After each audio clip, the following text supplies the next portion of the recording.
M ಬ್ರಹ್ಮ ವರುಣೇಂದ್ರ ರುದ್ರಮರುತಃ ಸ್ತುನ್ವಂತಿ ದಿವ್ಯೈಸ್ತವೈಃ ವೇದೈಃ ಸಾಂಗಪದಕ್ರಮೋಪನಿಷದೈರ್ಗಾಯಂತಿ M ಸಾಮಗಾಃ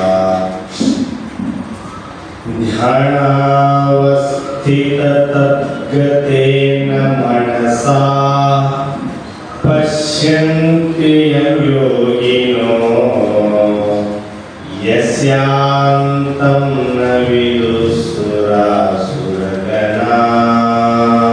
ದೇವಾಯ ತಸ್ಮೈ ನಮಃ ದೇವಾಯ ತಸ್ಮೈ ನಮಃ. ಪ್ರಾತಸ್ಮರಣೀಯ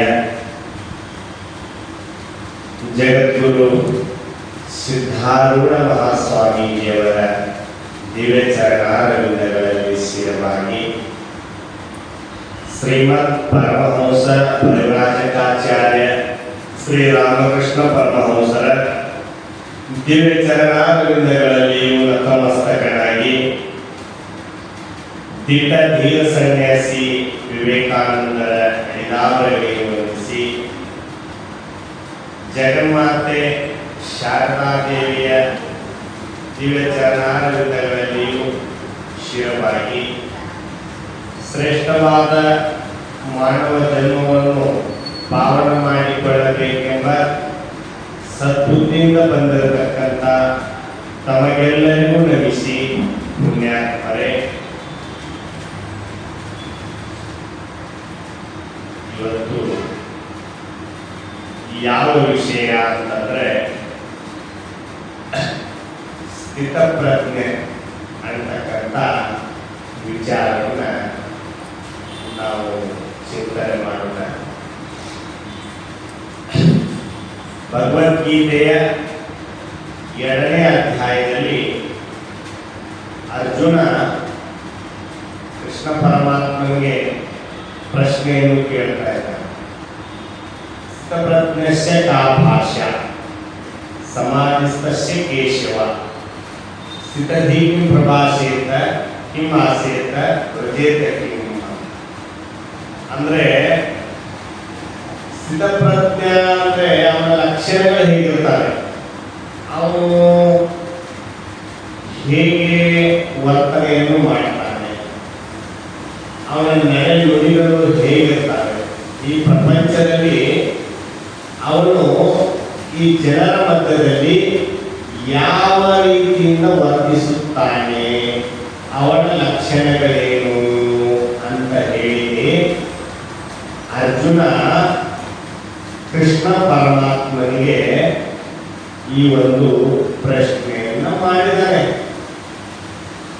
ಸ್ಥಿತಪ್ರಜ್ಞಸ್ಯ ಕಾ ಭಾಷಾ, ಅವನು ಹೇಗೆ ಮಾತಾಡ್ತಾನೆ. ಸ್ಥಿತಪ್ರಜ್ಞಸ್ಯ ಕಾ ಭಾಷಾ ಸಮಾಧಿಸ್ತಸ್ಯ ಕೇಶವ ಸ್ಥಿತಧೀ ಕಿಂ ಪ್ರಭಾಷೇತ ಸಮಾಧಿನಿಷ್ಠನಾಗಿರ್ತಕ್ಕಂಥ ಸ್ಥಿತಪ್ರಜ್ಞ.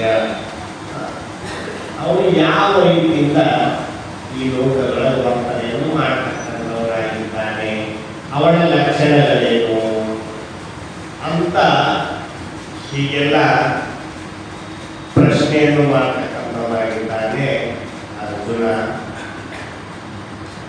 ಆ ಅರ್ಜುನನ ಪ್ರಶ್ನೆಗೆ ಭಗವಂತನು ಸರಿಯಾದ ಉತ್ತರವನ್ನು ಹೇಳ್ತಾ ಇದ್ದಾನೆ. 2ನೇ ಅಧ್ಯಾಯದಲ್ಲಿ ಸ್ಥಿತಪ್ರಜ್ಞನ ಬಗ್ಗೆ ಅನೇಕ ಶ್ಲೋಕಗಳಲ್ಲಿ ಅವನ ಸ್ಥಿತಿಯನ್ನೇ ಅಲ್ಲಿ ವಿವರಣೆಯನ್ನ ಮಾಡತಕ್ಕಂಥವರಾಗಿದ್ದಾರೆ. ಅದಕ್ಕಿಂತ ಪೂರ್ವದಲ್ಲಿ ಒಂದು ವಿಚಾರ ಏನಂತಂದ್ರೆ, ಇಲ್ಲಿ ಪರ್ಯಾಯ ಶಬ್ದಗಳು ಅಂತಿರ್ತಾವೆ.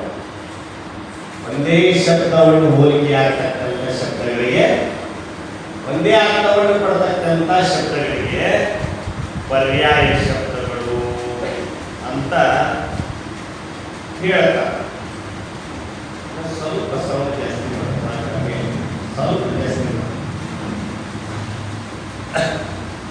ಅದಕ್ಕೋಸ್ಕರವಾಗಿ ನಾವು ಮೊದಲು ಶಬ್ದದ ಪರಿಚಯ ಮಾಡಬೇಕು. ನಮ್ಮ ವೇದಾಂತ ಅರ್ಥ ಆಗಬೇಕಾಗಿತ್ತು ಅಂದ್ರೆ ಶಾಸ್ತ್ರೀಯ ಶಬ್ದಗಳು ಅಂತ ಇರ್ತಾವ. ಹೇಳ್ರಿ, ಸ್ಥಿತಪ್ರಜ್ಞ, ಜೀವನ್ಮುಕ್ತ, ಜ್ಞಾನಿ, ಆರೂಢ, ಯತಿ, ಇವೆಲ್ಲ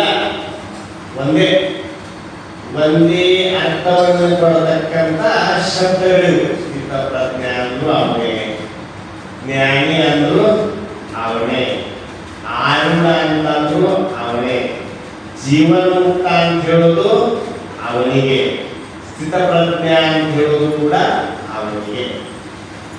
ಶಬ್ದಗಳು ಬೇರೆ ಬೇರೆ ಅಷ್ಟೇ, ಆದರೆ ಆ ಶಬ್ದಗಳ ಅರ್ಥ ಒಂದೇ. ಅದಕ್ಕೋಸ್ಕರವಾಗಿ ಇಲ್ಲಿ ಸ್ಥಿತ ಪ್ರಜ್ಞೆ, ಪ್ರಜ್ಞೆ ಅಂದ್ರೆ ಬುದ್ಧಿ. ಹೌದಲ್ರಿ? ಹೇಳಿದ್ರೆ ಸ್ವಲ್ಪ ಪ್ರಜ್ಞೆ ಐತಿಲ್ಲೋ ಅಂತಾರೆ. ಪ್ರಜ್ಞೆ ಅಂದ್ರೆ ಬುದ್ಧಿ, ಸ್ಥಿತ ಅಂದ್ರೆ ನಿಂತವನು. ಇದನ್ನ ಬಿಡಿಸಿ ತಿಳ್ಕೋಬೇಕು ನಾವು. ಸ್ಥಿತ ಅಂದ್ರೆ ನಿಂತವನು, ಪ್ರಜ್ಞೆ ಅಂದ್ರೆ ಬುದ್ಧಿ. ಯಾರ ಬುದ್ಧಿಯು ತನ್ನ ಆತ್ಮ ಸ್ವರೂಪದಲ್ಲಿ ನೆಲೆ ನಿಂತಿದೆಯೋ, ಯಾರ ಮನಸ್ಸು ಬುದ್ಧಿಗಳು ತನ್ನ ಆತ್ಮ ಸ್ವರೂಪದಲ್ಲಿ ಶಾಂತವಾಗಿದೆಯೋ, ನೆಲೆ ನಿಂತಿದೆಯೋ, ಅವನು ಸ್ಥಿತ ಪ್ರಜ್ಞ. ಸ್ಥಿತ ಪ್ರಜ್ಞ ಯಸ್ಯ ಬ್ರಹ್ಮಣಿ ಸ ಸ್ಥಿತ ಪ್ರಜ್ಞ ಅಂತ ವ್ಯಾಖ್ಯಾನ ಮಾಡ್ತಾರೆ. ಸ್ಥಿತ ಪ್ರಜ್ಞ ಯಸ್ಯ ಬ್ರಹ್ಮಣಿ ಸ ಸ್ಥಿತ ಪ್ರಜ್ಞ. ಯಾರ ಮನಸ್ಸು ಬುದ್ಧಿಗಳು ಬ್ರಹ್ಮದಲ್ಲಿ ನೆಲೆ ನಿಂತಿದ್ದಾವೋ, ಎಲ್ಲಿ ತಟಸ್ಥವಾಗಿದ್ದಾವೋ ಅವನು ಸ್ಥಿತ ಪ್ರಜ್ಞ. ಅವನಿಗೆ ನಿಜಗುಣ ಶಿವಯೋಗಿಗಳು ಹೇಳ್ತಾ ಇದ್ದಾರೆ, ಗುರು ಶಂಭುಲಿಂಗವೇ ತಾನಾಗಿ ಮಿಕ್ಕಿನ ಪರಿಕಲ್ಪನೆಗಳನ್ನು ತೋರದೆ ನಿತ್ಯ ಸುಖದ ಶರದಿ ಎನಿಸಿಯ ನಿಹಗಳು ಮುಕ್ತನಾಗಿರುತ್ತಿರುವನಾರೂಢ ನೆನೆಸುತ್ತಿಹನವನು ಅಂತ ಇದು ಲಕ್ಷಣ. ಗುರು ಶಂಭುಲಿಂಗವೇ ತಾನಾಗಿ, ಆ ಭಗವಂತನ ಸ್ವರೂಪನೇ ತಾನಾಗಿ. ಗುರು ಶಂಭುಲಿಂಗವೇ ತಾನಾಗಿ ಮಿಕ್ಕಿನ ಪರಿಕಲ್ಪನೆಗಳನ್ನು ತೋರದೆ, ಮನಸ್ಸಿನ ಸಂಕಲ್ಪ ವಿಕಲ್ಪನೆಗಳನ್ನು ತೋರದೆ ಅವುಗಳನ್ನು ತ್ಯಾಗ ಮಾಡಿ ನಿತ್ಯ ಸುಖದ, ಯಾವ ಸುಖ? ನಿತ್ಯ ಸುಖ. ಅನಿತ್ಯವಾದ ಸುಖಗಳು ಇದ್ದಾವೆ. ಇಲ್ಲಿ ಏನ್ ಹೇಳ್ತಾ ಇದ್ದಾರೆ? ಆತ್ಮ ಸುಖ, ಮೋಕ್ಷ ಸುಖ, ಆತ್ಮಾನಂದದ ಸುಖ, ನಿತ್ಯ ಸುಖದ ಶರದಿ ಎನಿಸಿಯ ನಿಹಗಳು. ಶರದಿ ಅಂದ್ರೆ ಸಮುದ್ರ, ನಿತ್ಯ ಸುಖದ ಸಮುದ್ರವೇ ಆಗಿರುವನು. ನಿತ್ಯ ಸುಖದ ಶರದಿ ಎನಿಸಿಯ ನಿಹಗಳು ಈ ಲೋಕದಲ್ಲಿ ಮುಕ್ತನಾಗಿರುತ್ತಿರುವನು ಆರೂಢ ನೆನೆಸುತ್ತಿಹನವನು. ಅವನು ಮುಕ್ತನಾಗಿದ್ದಾನೆ, ಅವನು ಜೀವನ್ಮುಕ್ತ ಸ್ಥಿತಿಯಲ್ಲಿದ್ದಾನೆ. ಜೀವನ್ಮುಕ್ತ ಜೀವನ್ಮುಕ್ತಿ ಸ್ಥಿತಿಯ ವಿಲಕ್ಷಣ ಆನಂದವನ್ನು ಅವನು ಅನುಭವ ಮಾಡ್ತಾ ಇದ್ದಾನೆ. ಮೋಕ್ಷಗಳಲ್ಲಿ ಎರಡು ರೀತಿಯ ಮೋಕ್ಷ. ಒಂದು ವಿದೇಹ ಕೈವಲ್ಯ ಅಂತ ಹೇಳ್ತಾರೆ, ಇನ್ನೊಂದು ಜೀವನ್ಮುಕ್ತಿ. ವಿದೇಹ ಕೈವಲ್ಯ ಅಂದ್ರೆ ದೇಹ ಬಿಟ್ಟ ನಂತರ ಒಂದು ಅಂತದಕ್ಕೆ ವಿದೇಹ ಕೈವಲ್ಯ. ದೇಹ ಸಹಿತವಾಗಿದ್ದಾಗ, ಜೀವ ಸಹಿತವಾಗಿ ದೇಹ ಸಹಿತವಾಗಿದ್ದಾಗಲೇ ಆ ಆನಂದವನ್ನು ಅನುಭವಿಸುವುದಕ್ಕೆ ಜೀವನ್ಮುಕ್ತ, ಆರೂಢ, ಸ್ಥಿತಪ್ರಜ್ಞ ಅಂತ ಕರೆದರು. ಆರೂಢ ಅಂತ ಆರುಡ. ಈರುಡ ಅಂದ್ರೆ ಇದು ಹುಟ್ಟೋದು ಸಾಯೋದು ಈರುಡ. ಆರುಡ ಅಂದ್ರೆ ತನ್ನ ಆತ್ಮ ಸ್ವರೂಪವೆಂಬ ಸಿಂಹಾಸನದ ಮೇಲೆ ಆರೋಹಣ ಮಾಡಿದವನು ಅಂತ ಅರ್ಥ. ಆರುಡ ಮೂರನ್ನು ಮೀರಿ ಆರನ್ನು ಏರಿದವನು ಆರುಡ. ಅರಿಷಡ್ವರ್ಗಗಳನ್ನು ಮೀರಿ ನಿಂತವನು ಆರುಡ. ಜಾಗ್ರ ಸ್ವಪ್ನ ಸುಸುಪ್ತಿಗಳಿಗೆ ಸಾಕ್ಷಿಯಾದವನು. ಹೀಗೆ ಇವನಿಗೆ ಆರುಡ ಅಂತಾರ, ಜ್ಞಾನಿ ಅಂತಾರ.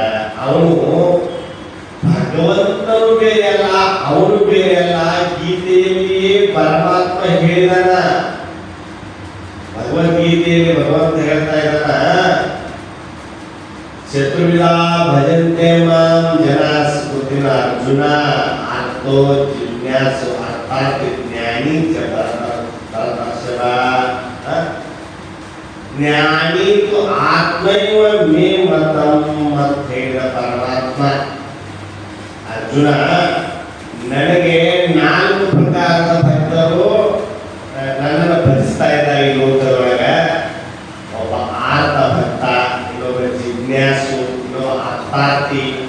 ಆರ್ತ ಅಂದ್ರೆ ದುಃಖದಲ್ಲಿ ಇರೋನು, ಜಿಜ್ಞಾಸು ಅಂದ್ರೆ ಮುಮುಕ್ಷು. ನೀವು ಕೇಳ್ತಾ ಇದ್ದೀರಲ್ಲ ಹೀಗೆ. ಅರ್ಥಾರ್ಥಿ ಅಂತಂದ್ರೆ ಭಗವಂತನಲ್ಲಿ ಭಕ್ತಿಯನ್ನು ಮಾಡಿ ಸಂಪತ್ತನ್ನು ಬೇಡತಕ್ಕಂಥವನಿಗೆ ಅರ್ಥಾರ್ಥಿ. ಆಮೇಲೆ ಕೊನೆಗೆ ಜ್ಞಾನಿ. ಈ ಮೊದಲಿನ 3 ಮಂದಿ ನೋಡಿದ್ರು, ಅವ್ರಿಗೆ ಇಷ್ಟಾರ್ಥ ಪ್ರಾಪ್ತಿ ಆದ್ಮೇಲೆ ದೇವರನ್ನ ಕೈ ಬಿಡ್ಬೋದು ಇವರು. ಆದ್ರೆ ಜ್ಞಾನಿ ಬೇರೆ ಅಲ್ಲ, ನಾನು ಬೇರೆ ಅಲ್ಲ. ಜ್ಞಾನಿ ಆತ್ಮೈವ ಮೇ ಮತಂ ಅಂತ ಪರಮಾತ್ಮ ಭಗವದ್ಗೀತೆಯಲ್ಲಿ ಜ್ಞಾನಿಯೂ ನನ್ನ ಸ್ವರೂಪಣೆ, ಅವನು ಬೇರೆ ನಾನು ಬೇರೆ ಅಂತಕ್ಕಂಥ ಭೇದ ಇಲ್ಲಿ ಇಲ್ಲ ಅಂತ ಭಗವಂತನೇ ಈ ಒಂದು ಮಾತನ್ನ ಹೇಳ್ತಕ್ಕಂಥವರಾಗಿದ್ದಾನೆ. ಪುಣ್ಯಾತ್ಮರೇ, ಅದಕ್ಕೋಸ್ಕರವಾಗಿ ಇಲ್ಲಿ ಆ ಸ್ಥಿತ ಪ್ರಜ್ಞ ಈ ನಮ್ಮ ಮಧ್ಯದಲ್ಲಿ ಇದ್ದರು, ಈ ಲೋಕದೊಳಗ ಎಲ್ಲರೊಡನೆ ವ್ಯವಹಾರ ಮಾಡ್ತಾ ಇದ್ದರೂ ಅವನು ಹೇಗಿರ್ತಾರಪ್ಪ ಅನ್ನೋದನ್ನ ಸ್ವಲ್ಪ ನಾವು ತಿಳ್ಕೊಳ್ಬೇಕು ಅಷ್ಟೇ. ನಾವು ವಿಚಾರ ಮಾಡಬೇಕು. ಅದಕ್ಕಿಂತ ಪೂರ್ವದಲ್ಲಿ ನಿಮ್ಮಲ್ಲಿ ಯಾರಾದ್ರೂ ಕೇಳಬಹುದು, ಅಂತ ಸ್ಥಿತಿ ನಮಗೂ ಬರ್ಬೋದಿಲ್ರಿ?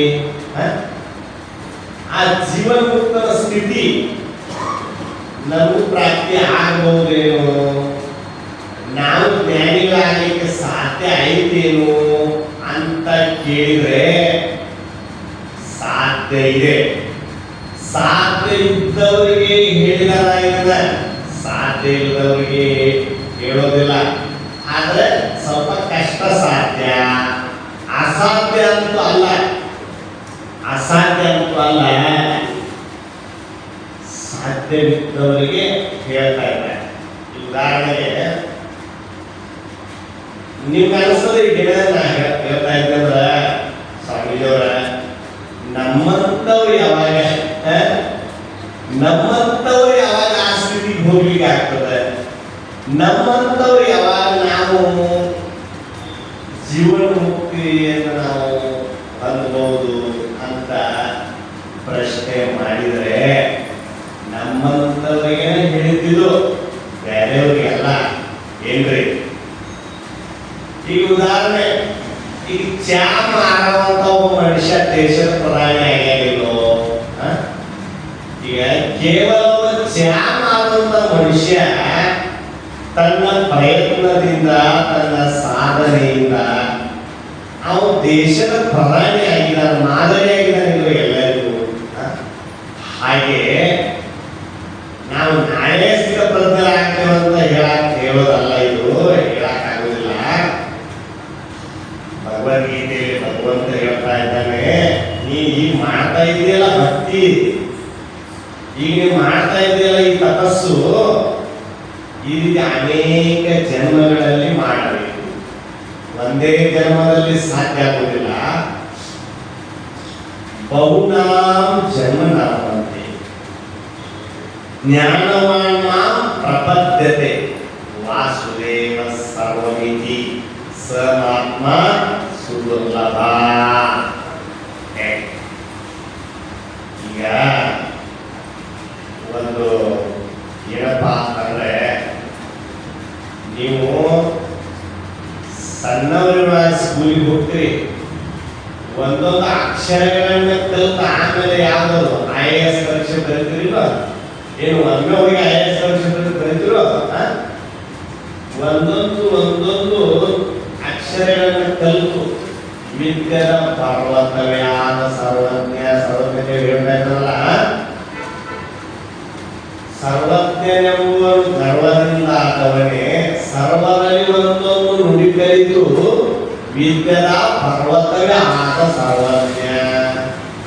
ಹಾಗೆ ಸರ್ವಜ್ಞ ಅಂತಕ್ಕಂಥವು ಒಮ್ಮೆ ಸರ್ವಜ್ಞ ಆಗಿಲ್ಲ, ಎಲ್ಲರಲ್ಲಿ ಒಂದೊಂದು ನುಡಿ ಕಲಿತು ವಿದ್ಯದ ಪರ್ವತವೇ ಆದ ಸರ್ವಜ್ಞ ಅಂತ ಹೇಳ್ತಾರೆ ಸರ್ವಜ್ಞ. ಹಂಗೆ ನಾವು ಒಂದೊಂದು ಜನ್ಮದಲ್ಲಿ ಸ್ವಲ್ಪ ಸ್ವಲ್ಪ ಸ್ವಲ್ಪ ಸ್ವಲ್ಪ ಸಾಧನೆಯನ್ನು ಮಾಡಿದಾಗ ವಿವೇಕ ವೈರಾಗ್ಯವೆಂಬ ಮೆಟ್ಟಿಲುಗಳನ್ನು ಹತ್ತಿ ನಿಂತಾಗ ಅವಾಗ ನಮಗೆ ಅಂತ ಜ್ಞಾನ ಸ್ಥಿತಿ ಅಂತಕ್ಕಂಥದ್ದು ಪ್ರಾಪ್ತಿಯಾಗಿ ಆಗ್ತದ. ಆದ್ರೆ ನಮಗೆ ಗೊತ್ತಾಗುದಿಲ್ಲ. ಗೊತ್ತಾಗ್ತೇನ್ರಿ ನಾವು ಎಷ್ಟು ಪರಿವರ್ತನೆ ಆಗಿದ್ದೇವೆ ಜೀವನದೊಳಗೆ ಅಂತ ನಮಗೆ ಗೊತ್ತಾಗುವುದಿಲ್ಲ. ಈಗ ನೀವು ಮಲ್ಕೊಳ್ತೀಪ, ಮಲಗ್ತೀಯಲ್ಲ, ಎಷ್ಟು ಗಂಟೆಗೆ ನಿಮಗೆ ನಿದ್ದೆ ಹೆಚ್ಚು ಅನ್ನೋದು ನೀ ಹೇಳಕ್ ಬರ್ತೇನೆ. ನೀ ಟೈಮ್ ಇಟ್ಕೊಂಡು ಮಲ್ಕೋ ಹಾಕಬೇಕಾಗ ಎಷ್ಟು ಗಂಟೆಗೆ ನಿನಗೆ ನಿದ್ದೆ ಹೆಚ್ಚು ಅಂತ ನಿರ್ದಿಷ್ಟವಾಗಿ ನಿನಗೆ ಹೇಳಕ್ ಬರ್ತೇನೆ. ನಿನಗೆ ನಿದ್ದೆ ಹತ್ತಿದ್ದ ಗೊತ್ತಾಗೋದಿಲ್ಲ. ನೀವು ಅದಕ್ಕೊಂದು ಪ್ರವಚನ ಮೊಬೈಲ್ ಒಳಗೆ ಒಬ್ರು ಸಾಯಿಬು ಪ್ರವಚನ ಹಾಕ್ಸ್ಕೊಂಡು ಮಲ್ಕೋ, ಆ ಪ್ರವಚನ ಹಂಗೆ ನಡೆದಿರ್ತದಾಗ ಈ ಕಡೆ ನಿನಗೆ ನಿದ್ದೆ ಹತ್ತಿರ್ತತಿ. ನಿನಗೆ ಯಾವಾಗ ನಿದ್ದೆ ಹತ್ತದ ಅನ್ನೋದು ನಿನಗೆ ಗೊತ್ತಾಗುವುದಿಲ್ಲ. ಹಾಗೆ ನಮ್ಮಲ್ಲಿ ನಾವು ಪರಿವರ್ತನೆ ಹೆಂಗಾಗ್ಲಿ, ನಮಗೆ ಈ ಸ್ಥಿತಿ ಹೆಂಗೆ ಬಂತ ಅನ್ನೋದು ನಮಗೆ ಗೊತ್ತಾಗುವುದಿಲ್ಲ.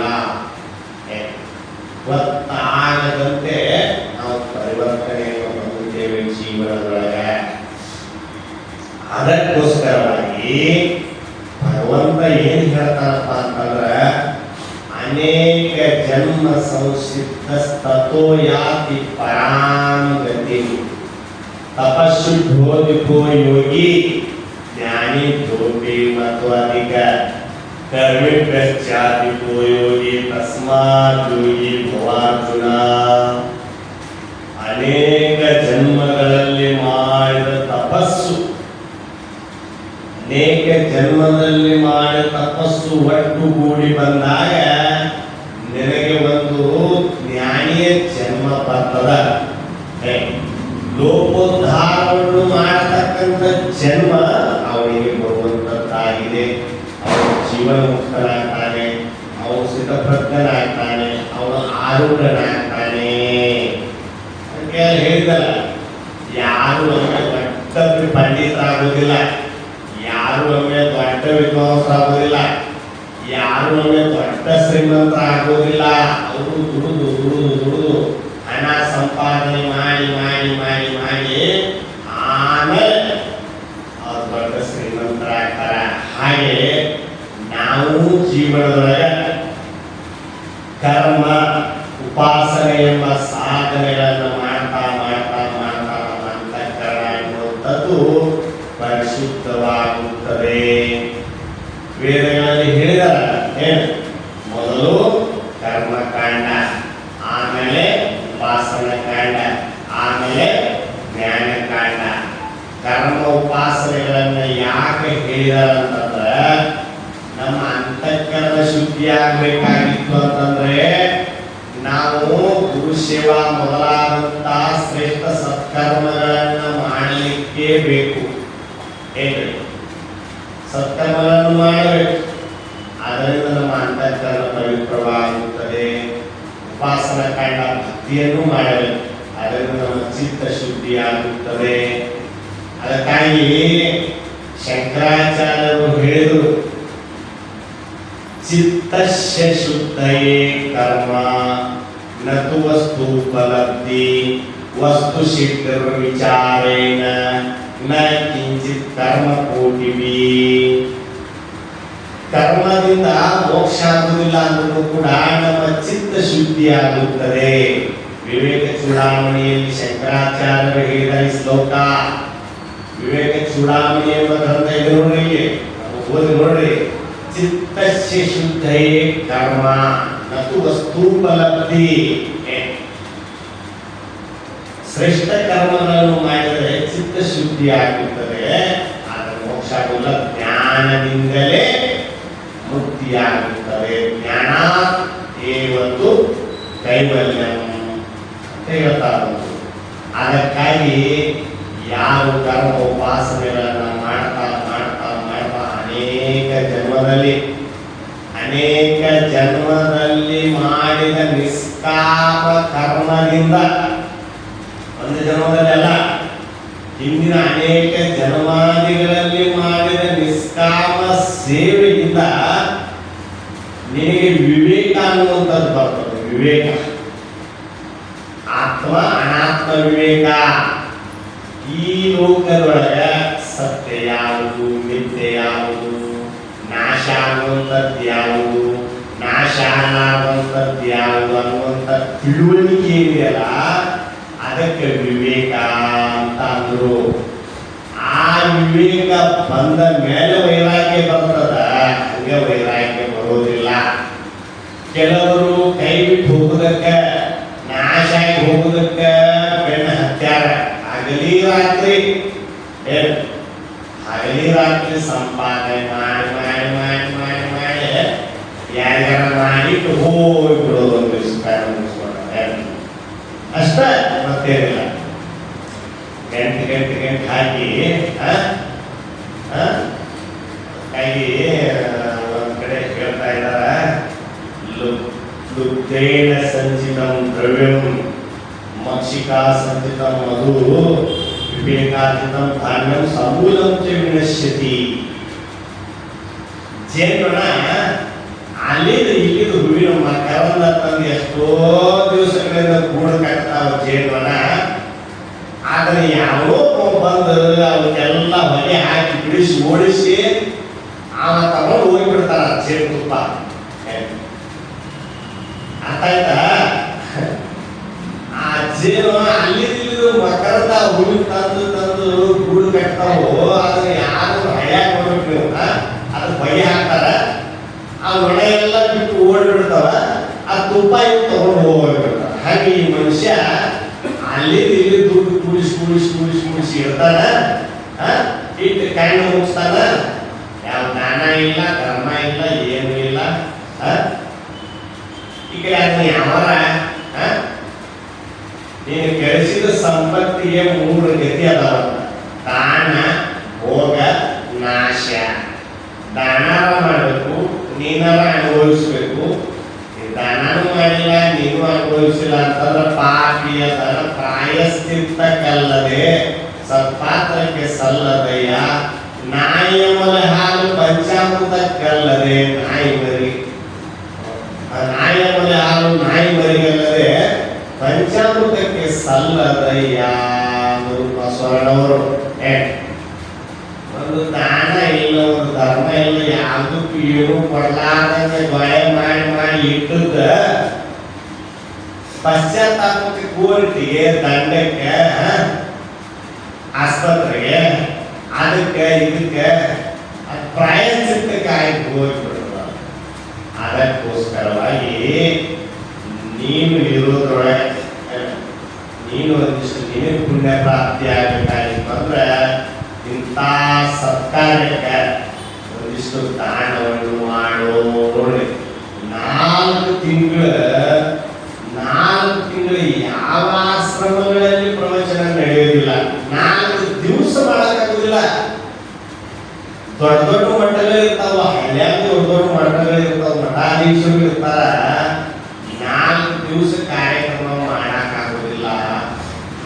ಈ ವಿವೇಕಾನಂದ ಆಶ್ರಮದವರು 4 ತಿಂಗಳುಗಳ ಪರ್ಯಂತ ಚಾತುರ್ಮಾಸ ಮುಗಿಯುವವರೆಗೆ ಇಂಥ ಒಂದು ಈ ಜ್ಞಾನ ಯಜ್ಞ ಅಂತ ಇದಕ್ಕೆ ಇಂಥ ಜ್ಞಾನ ಯಜ್ಞವನ್ನು ಇದು ನಡೆಸ್ಕೊಂಡು ಹೋಗ್ತಾ ಇದ್ದಾರಲ್ಲ ಅಂತಂದ್ರೆ ನಾವೆಲ್ಲರೂ ಇದು ಮೆಚ್ಚುವಂತ ಒಂದು ವಿಚಾರ ಹೇಳಬೇಕು ಅಂತಂದ್ರೆ ಅಷ್ಟು ಸುಲಭದ ಮಾತಲ್ಲ. ನಿಮ್ ಮನೆಗೆ ಒಂದು ಒಬ್ಬರ ಬೀಗರು ಬಂದ್ರೆ ನಿಮ್ಗೆ ಹೆಂಗಾಕೈತ್ರಿ ಹಿಂದ ಮುಂದೆ ಆಕೈತಿಲ್ಲ. ನಿಮ್ ಮನೆಗೆ ಅಕಸ್ಮಾತ್ ಒಬ್ರು ಬೀಗರು ಬಂದ್ರಪ್ಪ ಇವತ್ತಂದ್ರ ಟೀ ಪುಡಿ ಐತಿಲ್ವೋ, ಹಾಲದಾಗಿಲ್ವೋ, ಉಳ್ಳಾಗಡ್ಡಿ ಅದಾಗಿಲ್ವೋ, ಅವ್ರ ಸಾಧ್ಯದ ಅಂಗಡಿಗೆ ಹೋಗ್ತೀರಿ ನೀವು ಹೌದಲ್ಲ. ಮತ್ತ 4 ತಿಂಗಳ ಗಂಟೆ ಇಲ್ಲಿ ಎಲ್ಲ ಮಹಾತ್ಮರು ಬರೋದು ಹೋಗೋದು ಇದೆಲ್ಲ ನಡೀಬೇಕಂತಂದ್ರ ಆ ಒಂದು ಗುರುವಿನ ಒಂದು ಕೃಪೆ, ಆ ಗುಣಾಂತ ಒಂದು ಕೃಪೆಯಿಂದ ಇದೆಲ್ಲ ಸಂಭವಿಸ್ತದ. ಇದು ನಡೀತದ ಪುಣ್ಯ ಬರೇ ಅಂತ ಹೇಳ್ತಾ ನಾನೇನ್ ಹೇಳಿ ಹೊರಟಿದ್ದೆಪ್ಪ ಅಂತಂದ್ರೆ ನಾವು ಅನೇಕ ಜನ್ಮದಲ್ಲಿ ಮಾಡಿರುವಂತ ನಿಷ್ಕಾಮ ಕರ್ಮದಿಂದ ವಿವೇಕ ಬರ್ತದ, ಆತ್ಮಾನಾತ್ಮ ವಿವೇಕ. ಪುನಃ ಸಂಸಾರ ರಾಮಾಯಣದೊಳಗ ಒಂದು ಶ್ಲೋಕದಲ್ಲಿ ಹೇಳ್ತಾ ಇದ್ದಾರೆ ಏನಪ್ಪಾ ಅಂತಂದ್ರ ಆತ್ಮಾನಾತ್ಮ ವಿವೇಕೇನ ಪುನಃ ಸಂಸಾರ ನಿವೃತ್ತಿ ತದ್ವಿನ ಜನ್ಮಕೋಟ್ಯಾಪಿ ಬಂಧಶ್ಚೇತು ನ ಸಿದ್ಧತಿ. ಎಲ್ಲಿಯವರೆಗೆ ನೀನು ಆತ್ಮ ಯಾವುದು ಅನಾತ್ಮ ಯಾವುದು ಅಂತ ಈ ವಿವೇಕದಿಂದಲೇ ಬರುವುದಿಲ್ಲವೋ ಅಲ್ಲಿಯವರೆಗೆ ನಿನಗೆ ಈ ಜನನ ಮರಣವೆಂಬ ಬಂಧನ ನಿವೃತ್ತಿ ಆಗೋದಿಲ್ಲ. ವಿಚಾರವೋ ಪರಮ ಔಷಧಂ ಅವಿಚಾರೇಣ ಕೃತಬಂಧ. ಅವಿಚಾರದಿಂದ ಬಂದಿರುವಂತ ಬಂಧನಕ್ಕೆ ಔಷಧ ಯಾವುದು ಅಂತಂದ್ರೆ ವಿಚಾರವೇ ಔಷಧ. ಅದಕ್ಕೆ ವಿಚಾರ ಅಂತಾರೆ, ಅದಕ್ಕೆ ವಿವೇಕ ಅಂತ ಕರೀತಾರೆ. ಆ ವಿವೇಕ ಬಂದ ಮೇಲೆ ವೈರಾಗ್ಯ ಬರ್ತದ. ವೈರಾಗ್ಯ ಬಂತು ಅಂತಂದ್ರೆ ಜ್ಞಾನ ಪ್ರಾಪ್ತಿ ಆಗ್ತದ. ಜ್ಞಾನ ಪ್ರಾಪ್ತಿ ಆಯ್ತು ಅಂತಂದ್ರೆ ಅವರು ಜ್ಞಾನಿ ಅಂತ ಅನಿಸ್ಕೊಳ್ತಾರ, ಸ್ಥಿತಪ್ರಜ್ಞ ಅಂತ ಅನಿಸ್ಕೊಳ್ತಾರ. ಹಂಗ ಜ್ಞಾನಿ ಆಗಾಕ ಬರೋದಿಲ್ಲ. ಜ್ಞಾನಿಯ ವೇಷ ಹಾಕೊಳ್ಬಹುದು ಏನ್ರಿ, ಜ್ಞಾನಿಯಂತೆ ನಟನೆ ಮಾಡಬಹುದು, ಜ್ಞಾನಿಯ ವೇಷ ಹಾಕೊಳ್ಳಬಹುದು. ಆದರೆ ಜ್ಞಾನಿ ಆಗೋದು ಕಷ್ಟ. ಈಗ ಪೊಲೀಸರು ಡ್ಯೂಟಿ ಹೋಗಿರ್ತಾರೆ. ಪೊಲೀಸರು ಹಗಲೊತ್ತು ಇಷ್ಟು ಟೈಮ್ ಅಂತ ಈ ಟ್ರಾಫಿಕ್ ಪೊಲೀಸರು ಅಂತ ಇರ್ತಾರ, ಬೇರೆ ರಿಸರ್ವ್ ಪೊಲೀಸರು ಅಂತ ಇರ್ತಾರ. ಡ್ಯೂಟಿಗೆ ಹೋಗುವಾಗ ಡ್ರೆಸ್ ಹಾಕೊಂಡು ಹೋಗ್ತಾರ, ಮನೆಗೆ ಬಂದ್ಮೇಲೆ ಆ ಡ್ರೆಸ್ ತೆಗೆದ ಇಟ್ಟು ಬಿಡ್ತಾರ. ಹೌದಿಲ್ರಿ? ಹಂಗೆ ಕೆಲವರು ಜ್ಞಾನಿ ಡ್ರೆಸ್ ಅಥವಾ ಭಕ್ತನ ಡ್ರೆಸ್ ಹಾಕಿದ್ರೆ ಆಗೋದಿಲ್ಲ. ಕೆಲವರು ಇರೋದಿಲ್ಲ. ಕೆಲವರು ಮಠ ಮಂದಿರಗಳಿಗೆ ಹೋಗುವಾಗ ಮಾತ್ರ ಭಕ್ತರ ಡ್ರೆಸ್ ಹಾಕೋತಾರಂತ. ಮನೆಗೆ ಬಂದಾಗ ಮತ್ತು ಮುಗೀತ ಮಾತ್ರ ಮುಗೀತದ. ಹಂಗಾದ್ರೆ ಆಗುದಿಲ್ಲ ಅಂತಾರ ಅವರು ಶರಣರು. ನಿನ್ನ ಮನಸ್ಸು ಪರಿವರ್ತನೆ ಆಗ್ಬೇಕಲ್ಲ, ಅಂತರಂಗದಲ್ಲಿ ತ್ಯಾಗ ಆಗ್ಬೇಕಲ್ಲ, ಬಹಿರಂಗದಲ್ಲಿ ಅಲ್ಲ. ಈಶ ಲಾಂಛನವ ತೊಟ್ಟು ವೇಷ ಲಾಂಛನವ ತೊಡಲೇಕೆ. ಈಶ ಲಾಂಛನವ ತೊಟ್ಟು ವೇಷ ಲಾಂಛನವ ತೊಡಲೇಕೆ. ಇದು ನಿಮ್ಮ ನಡೆನುಡಿಗೆ ನಾಚಿಕೆಯಲ್ಲವೇ? ಅಂದನ ಛತ್ರಾಭರಣ ಕವಿ ತುರಗಗಳ ಗೊಂದಲವೇದಕ್ಕೆ. ಇದು ನಮ್ಮ ಗಣಲಿಂಗವ ಮೆಚ್ಚದಂತ ಅಂಬಿಗರ ಚೌಡಯ್ಯ. ಅಂಬಿಗರ ಚೌಡಯ್ಯ ಹೇಳ್ತಾ ಇದ್ದ 12ನೇ ಶತಮಾನದಲ್ಲಿ ನೀವು ಈಶ್ವರ ಸ್ವರೂಪನಾಗಿದ್ದು ಯಾಕೆ ವೇಷಗಳನ್ನ ತೊಡ್ತಾ ಇದ್ದೀಯಾ? ಎಷ್ಟು ವೇಷಗಳನ್ನ ತೊಡ್ತೀನಿ? ಈಶ ಲಾಂಛನ, ಲಾಂಛನ ಅಂತಂದ್ರೆ ಡ್ರೆಸ್, ವೇಷ. ಈಶ ಲಾಂಛನವ ತೊಟ್ಟು ವೇಷ ಲಾಂಛನವ ತೊಡಲೇಕೆ. ಇದು ನಿಮ್ಮ ನಡೆನುಡಿ ನಾಚಿಕೆಯಲ್ಲವೇ ಅಂತ. ಗಾಡಿ ಆಡಂಬರ ಅನೇಕ ವೈಭವ ಅದಕ್ಕೆ ಬೇಕು. ಇನ್ನೊಂದು ಕಡೆ ಬಸವಣ್ಣ ಬಹಳ ಚಂದ ಹೇಳ್ತಾರ, ಜ್ಞಾನಿ ಅಂತೇಳಿ ಹೊರಗಿನ ಚಿಹ್ನೆಗಳನ್ನು ನೋಡಿ ನೀವು ಜ್ಞಾನಿ ಅಂತ ಅನ್ನಲಿಕ್ಕೆ ಆಗುವುದಿಲ್ಲ. ಏನ್ರಿ? ಅವರ ಹತ್ತಿರ ಇದ್ದುಕೊಂಡು ಗಮನಿಸ್ಬೇಕು. ಹತ್ರ ಇದ್ದವರಿಗೆ ಸ್ವಭಾವ ಗೊತ್ತಾಗ್ತಂತ, ದೂರ ಇದ್ದವರಿಗೆ ಪ್ರಭಾವ ಗೊತ್ತಾಗ್ತಂತ. ಒಬ್ಬ ವ್ಯಕ್ತಿಯ ಸ್ವಭಾವ ಮತ್ತೆ ಪ್ರಭಾವ, ಸಮೀಪ ಇದ್ದವರಿಗೆ ಸ್ವಭಾವ ಗುಣ ಗೊತ್ತಾಗ್ತದೆ, ದೂರ ಇದ್ದವರಿಗೆ ಪ್ರಭಾವ ಗೊತ್ತಾಗ್ತದೆ. ಅದಕ್ಕಾಗಿ ಬಸವನವರು ಬಹಳ ಚಂದ ಹೇಳ್ತಾರೆ, ವೇಷವುಳ್ಳ ಜಂಗಮನನ್ನು ವೇಷ ಪೂಜಿಸುವಳು. ನೋಡ್ರಿ ಇಂಥ ಮಾತು ಯಾರವರು ಬಾಣ ಬಾಣ ಹೊಡೆದಾಗಿರ್ಬೇಕು, ಕಬ್ಬಣ ಕಾಶಿ ಬರಿ ಹೇಳ್ದಾಗಿರ್ಬೇಕು. ಹಂಗೆ ಹೇಳೋರು ವಚನಗಳನ್ನ.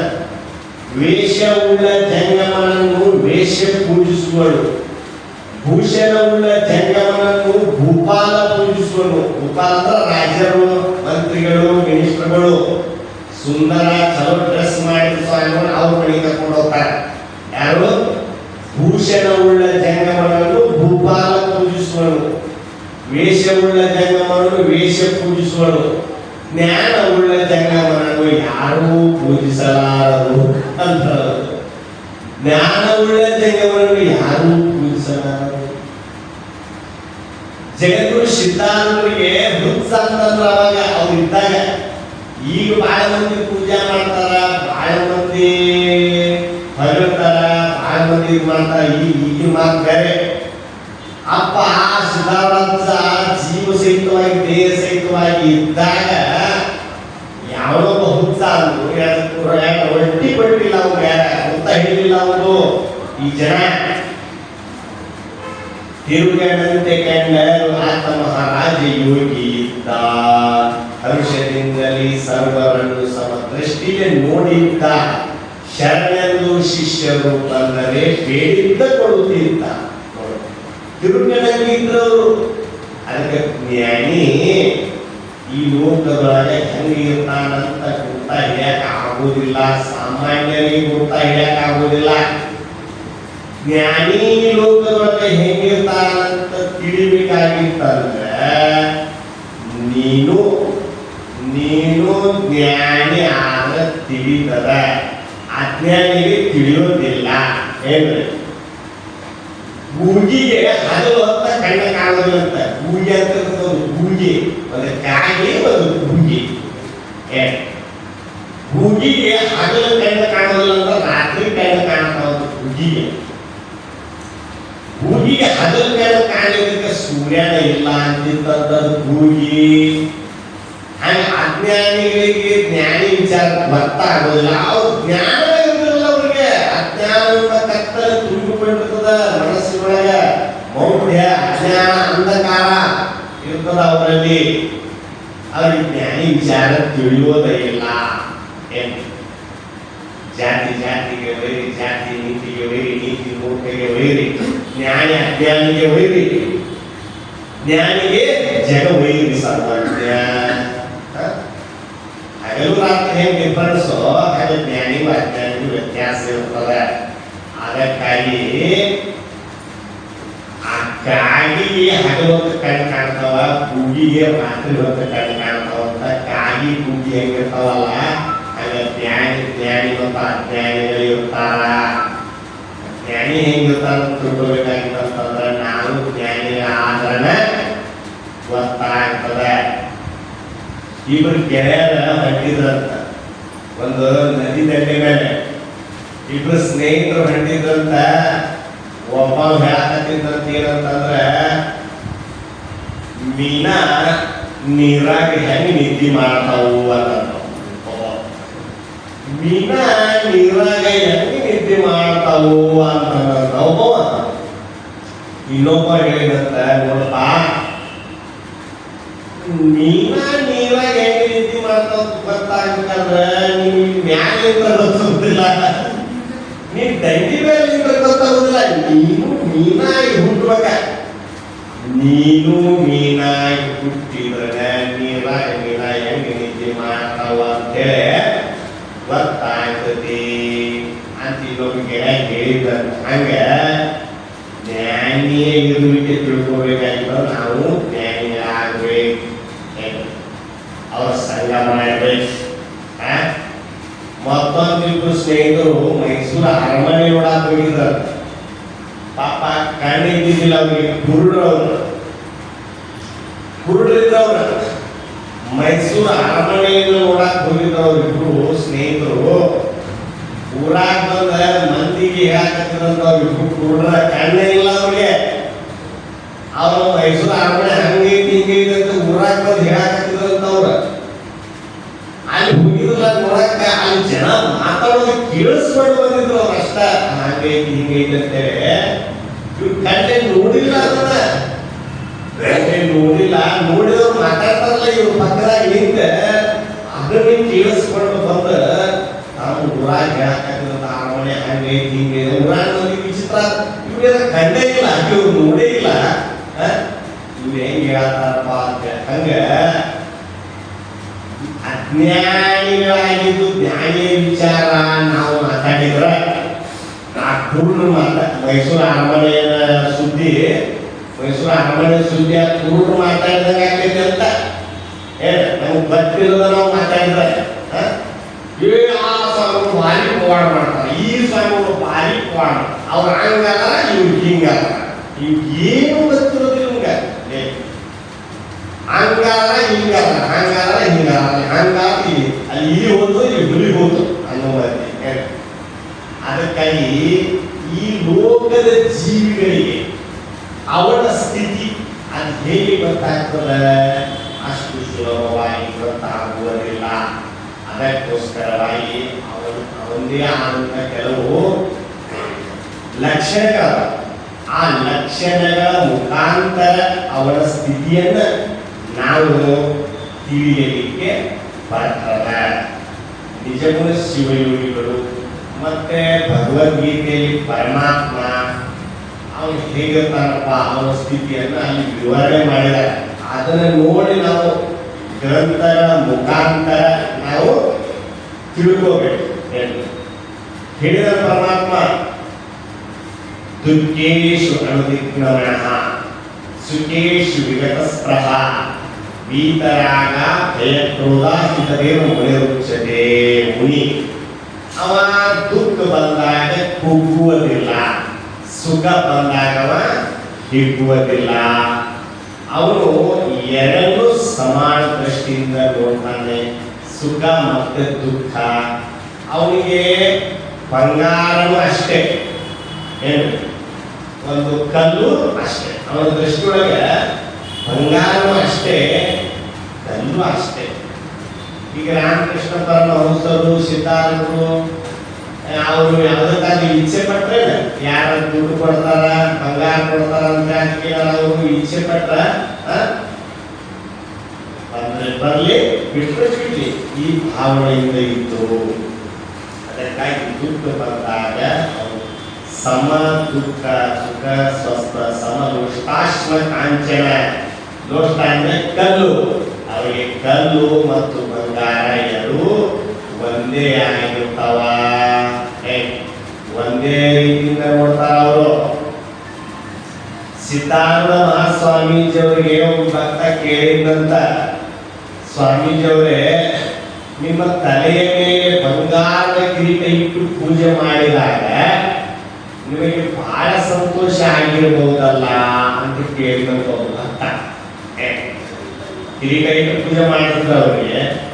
ಅವಾಗ ಸಿದ್ಧಾರೂಢರು ಹೇಳಿದ್ರಂತ, ಹಾಗೇನಿಲ್ಲಪ್ಪ, ಹಿಂದೊಂದು ದಿನ ನನ್ನ ತಲೆ ಮೇಲೆ ಬೆಂಕಿ ಇಟ್ಟಾಗ ಎಷ್ಟು ಸಂತೋಷ ಆಗಿತ್ತಲ್ಲ. ಅವ್ರು ಹೇಳಿದ ಮಾತು, ಸಿದ್ಧಾರೂಢ ಹೇಳಿದ ಮಾತು, ಹಿಂದೊಂದು ದಿನ ನಾನು ದುರ್ಗೇರಿಯ ಕಟ್ಟೆ ಮೇಲೆ ಕುಂತಾಗ ಬೆಂಕಿ ಇಟ್ಟಿದ್ದ, ಅವಾಗ ಎಷ್ಟು ಸಂತೋಷ ಆಗಿತ್ತಲ್ಲ, ಈಗೂ ಅಷ್ಟೇ ಸಂತೋಷ ಇದೆ, ಇದರಲ್ಲಿ ಯಾವ ಭೇದ ಇಲ್ಲ ಅಂತ ಹೇಳಿದ್ರು ಸಿದ್ಧಾರೂಢರು. ಅದಕ್ಕೋಸ್ಕರವಾಗಿ ಆ ಆತ್ಮಜ್ಞಾನಿ ಎಲ್ಲ ಜೀವಿಗಳಲ್ಲಿಯೂ ತನ್ನನ್ನ ಕಾಣತಕ್ಕಂಥವನಾಗಿದ್ದಾನೆ. ಅವನ ದೃಷ್ಟಿಯಲ್ಲಿ ಮೇಲು ಕೀಳುಗಳಿಲ್ಲ, ಬಡವ ಬಲಿದವಾಗುವಂಥದ್ದಿಲ್ಲ, ಬಡವ ಶ್ರೀಮಂತ ಆಗುವಂಥದ್ದಿಲ್ಲ. ಏನು ಎಲ್ಲರೂ ಒಂದೇ ದೃಷ್ಟಿಯಿಂದ ಅವನು ನೋಡತಕ್ಕಂಥವನಾಗಿದ್ದಾನೆ. ಯಾಕೆ? ದೃಷ್ಟಿ ಜ್ಞಾನಮಯಂ ಕೃತ್ವ ಪಶ್ಯೇತ್ ಬ್ರಹ್ಮಮಯಂ ಜಗತ್. ನಿನ್ನ ದೃಷ್ಟಿ ಜ್ಞಾನಾಕಾರವಾಯಿತು ಅಂತಂದ್ರೆ ಈ ಜಗತ್ತೆಲ್ಲವೂ ಅವನಿಗೆ ಭಗವಂತನ ಸ್ವರೂಪವೇ ಅಂತ ಕಾಣಿಸ್ತದ. ನೀವು ಚಸ್ಮಾ ಹಾಕೊಂಡು ನೋಡು, ಆಯ್ತು ಗ್ಲಾಸ್ ಅಥವಾ ಕೂಲಿಂಗ್ ಗ್ಲಾಸ್ ಒಂದು ಹಳದಿ ಚಸ್ಮಾ ಇಲ್ಲ ಹಸಿರು ಚಸ್ಮಾ ಹಾಕೊಂಡ್ರೆ ಜಗತ್ತಲ್ಲ ಹಸಿರು ಕಾಣಿಸ್ತಿಲ್ಲ.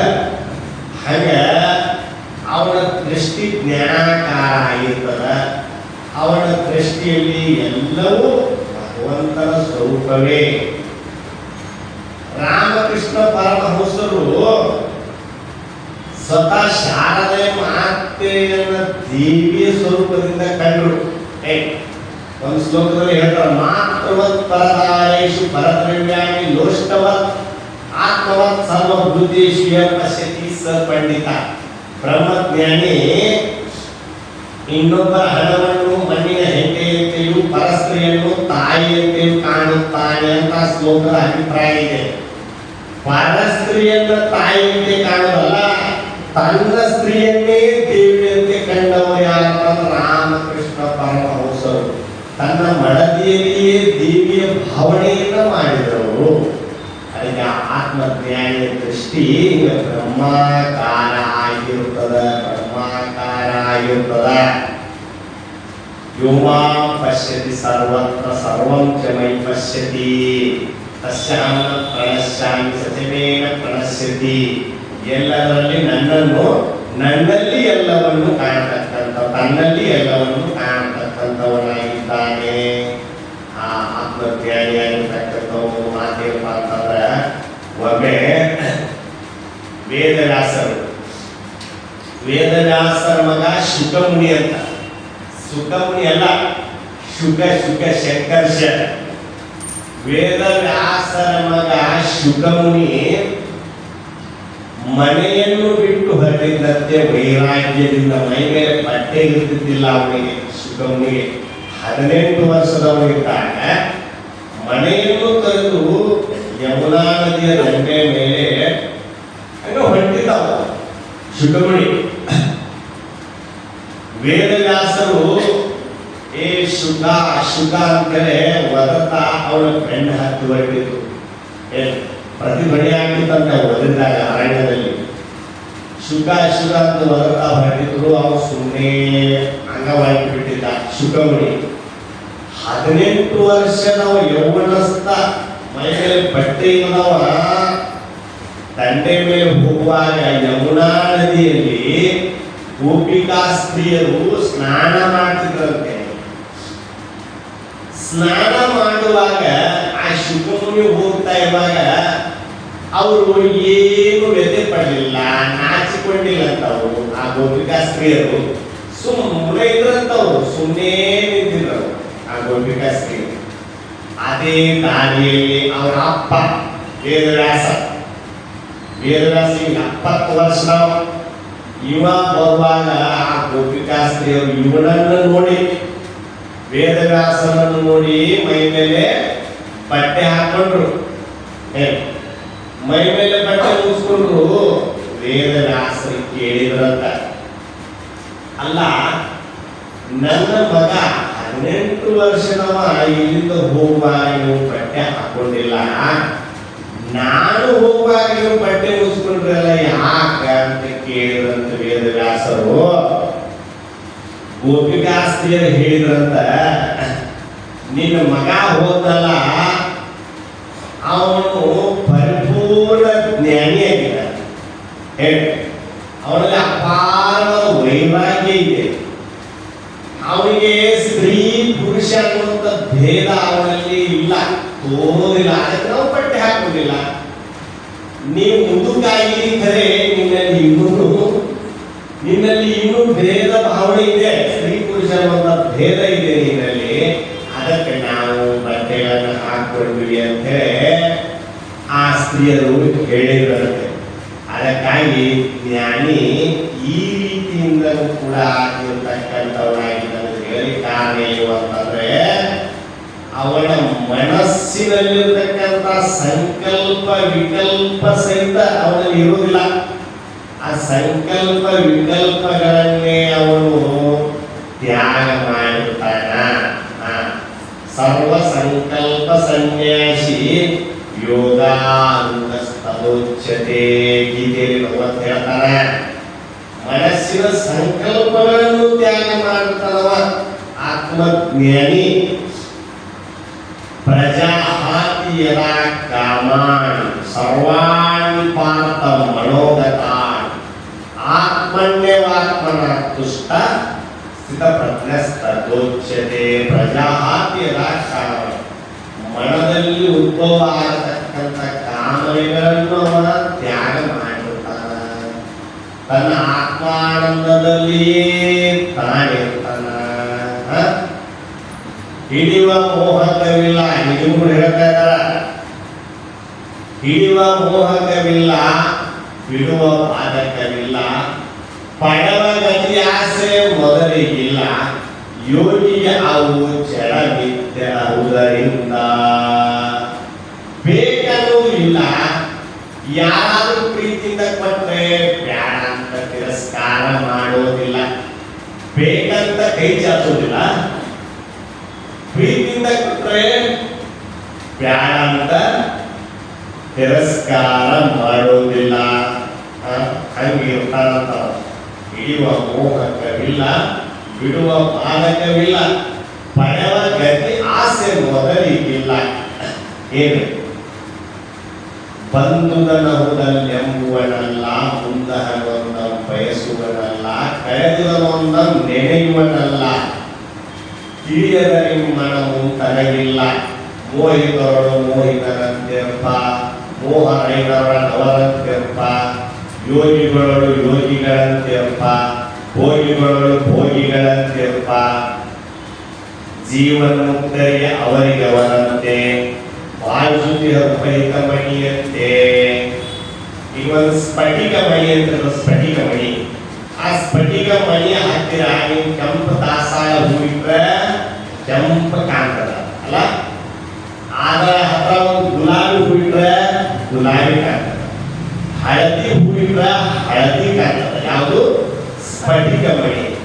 ಹಂಗ ಅವ ಹೆಂಗಿರ್ತಾನಂತಂದ್ರೆ, ಸಣ್ಣವರು ಸಣ್ಣವರಂಗೆ, ದೊಡ್ಡವರು ದೊಡ್ಡವರಂಗ, ಅವರು ಕಂಡರೆ ಅವರಂತೆ, ಇವರು ಕಂಡರೆ ಇವರಂತೆ, ತಾನು ತನ್ನಂತೆ.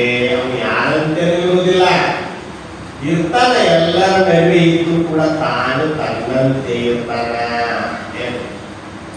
ಮಹಾಭಾರತ ಯುದ್ಧ ನಡೆದ ಸಂದರ್ಭದಲ್ಲಿ ಕೃಷ್ಣ ಅರ್ಜುನನಿಗೆ ಯುದ್ಧ ಭೂಮಿಯೊಳಗ ಹಂಗ ಹೊಡಿ, ಹಿಂಗ್ ಹೊಡಿ, ಆ ಬಾಣ ಹೊಡಿ, ಈ ಬಾಣ ಹೊಡಿ, ಅವ್ರು ಹೊಡಿ, ಇವ್ರು ಹೊಡಿ ಅಂತ ಹೇಳ್ತಿದ್ದಾನೆ. ಎಲ್ಲಿ?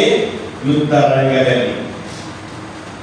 ಯುದ್ಧ ಸಾಯಂಕಾಲಕ್ಕೆ ಬಿಡಾಕ್ ಬಂದಾಗ ಗಂಧಾರಿ ಗೌರವ ತಾಯಿ ಗಂಧಾರಿ ಮುಂದ ಬಂದು ಕುತ್ಕೊಂಡು ಆಡ್ತಿದ್ದಂತ.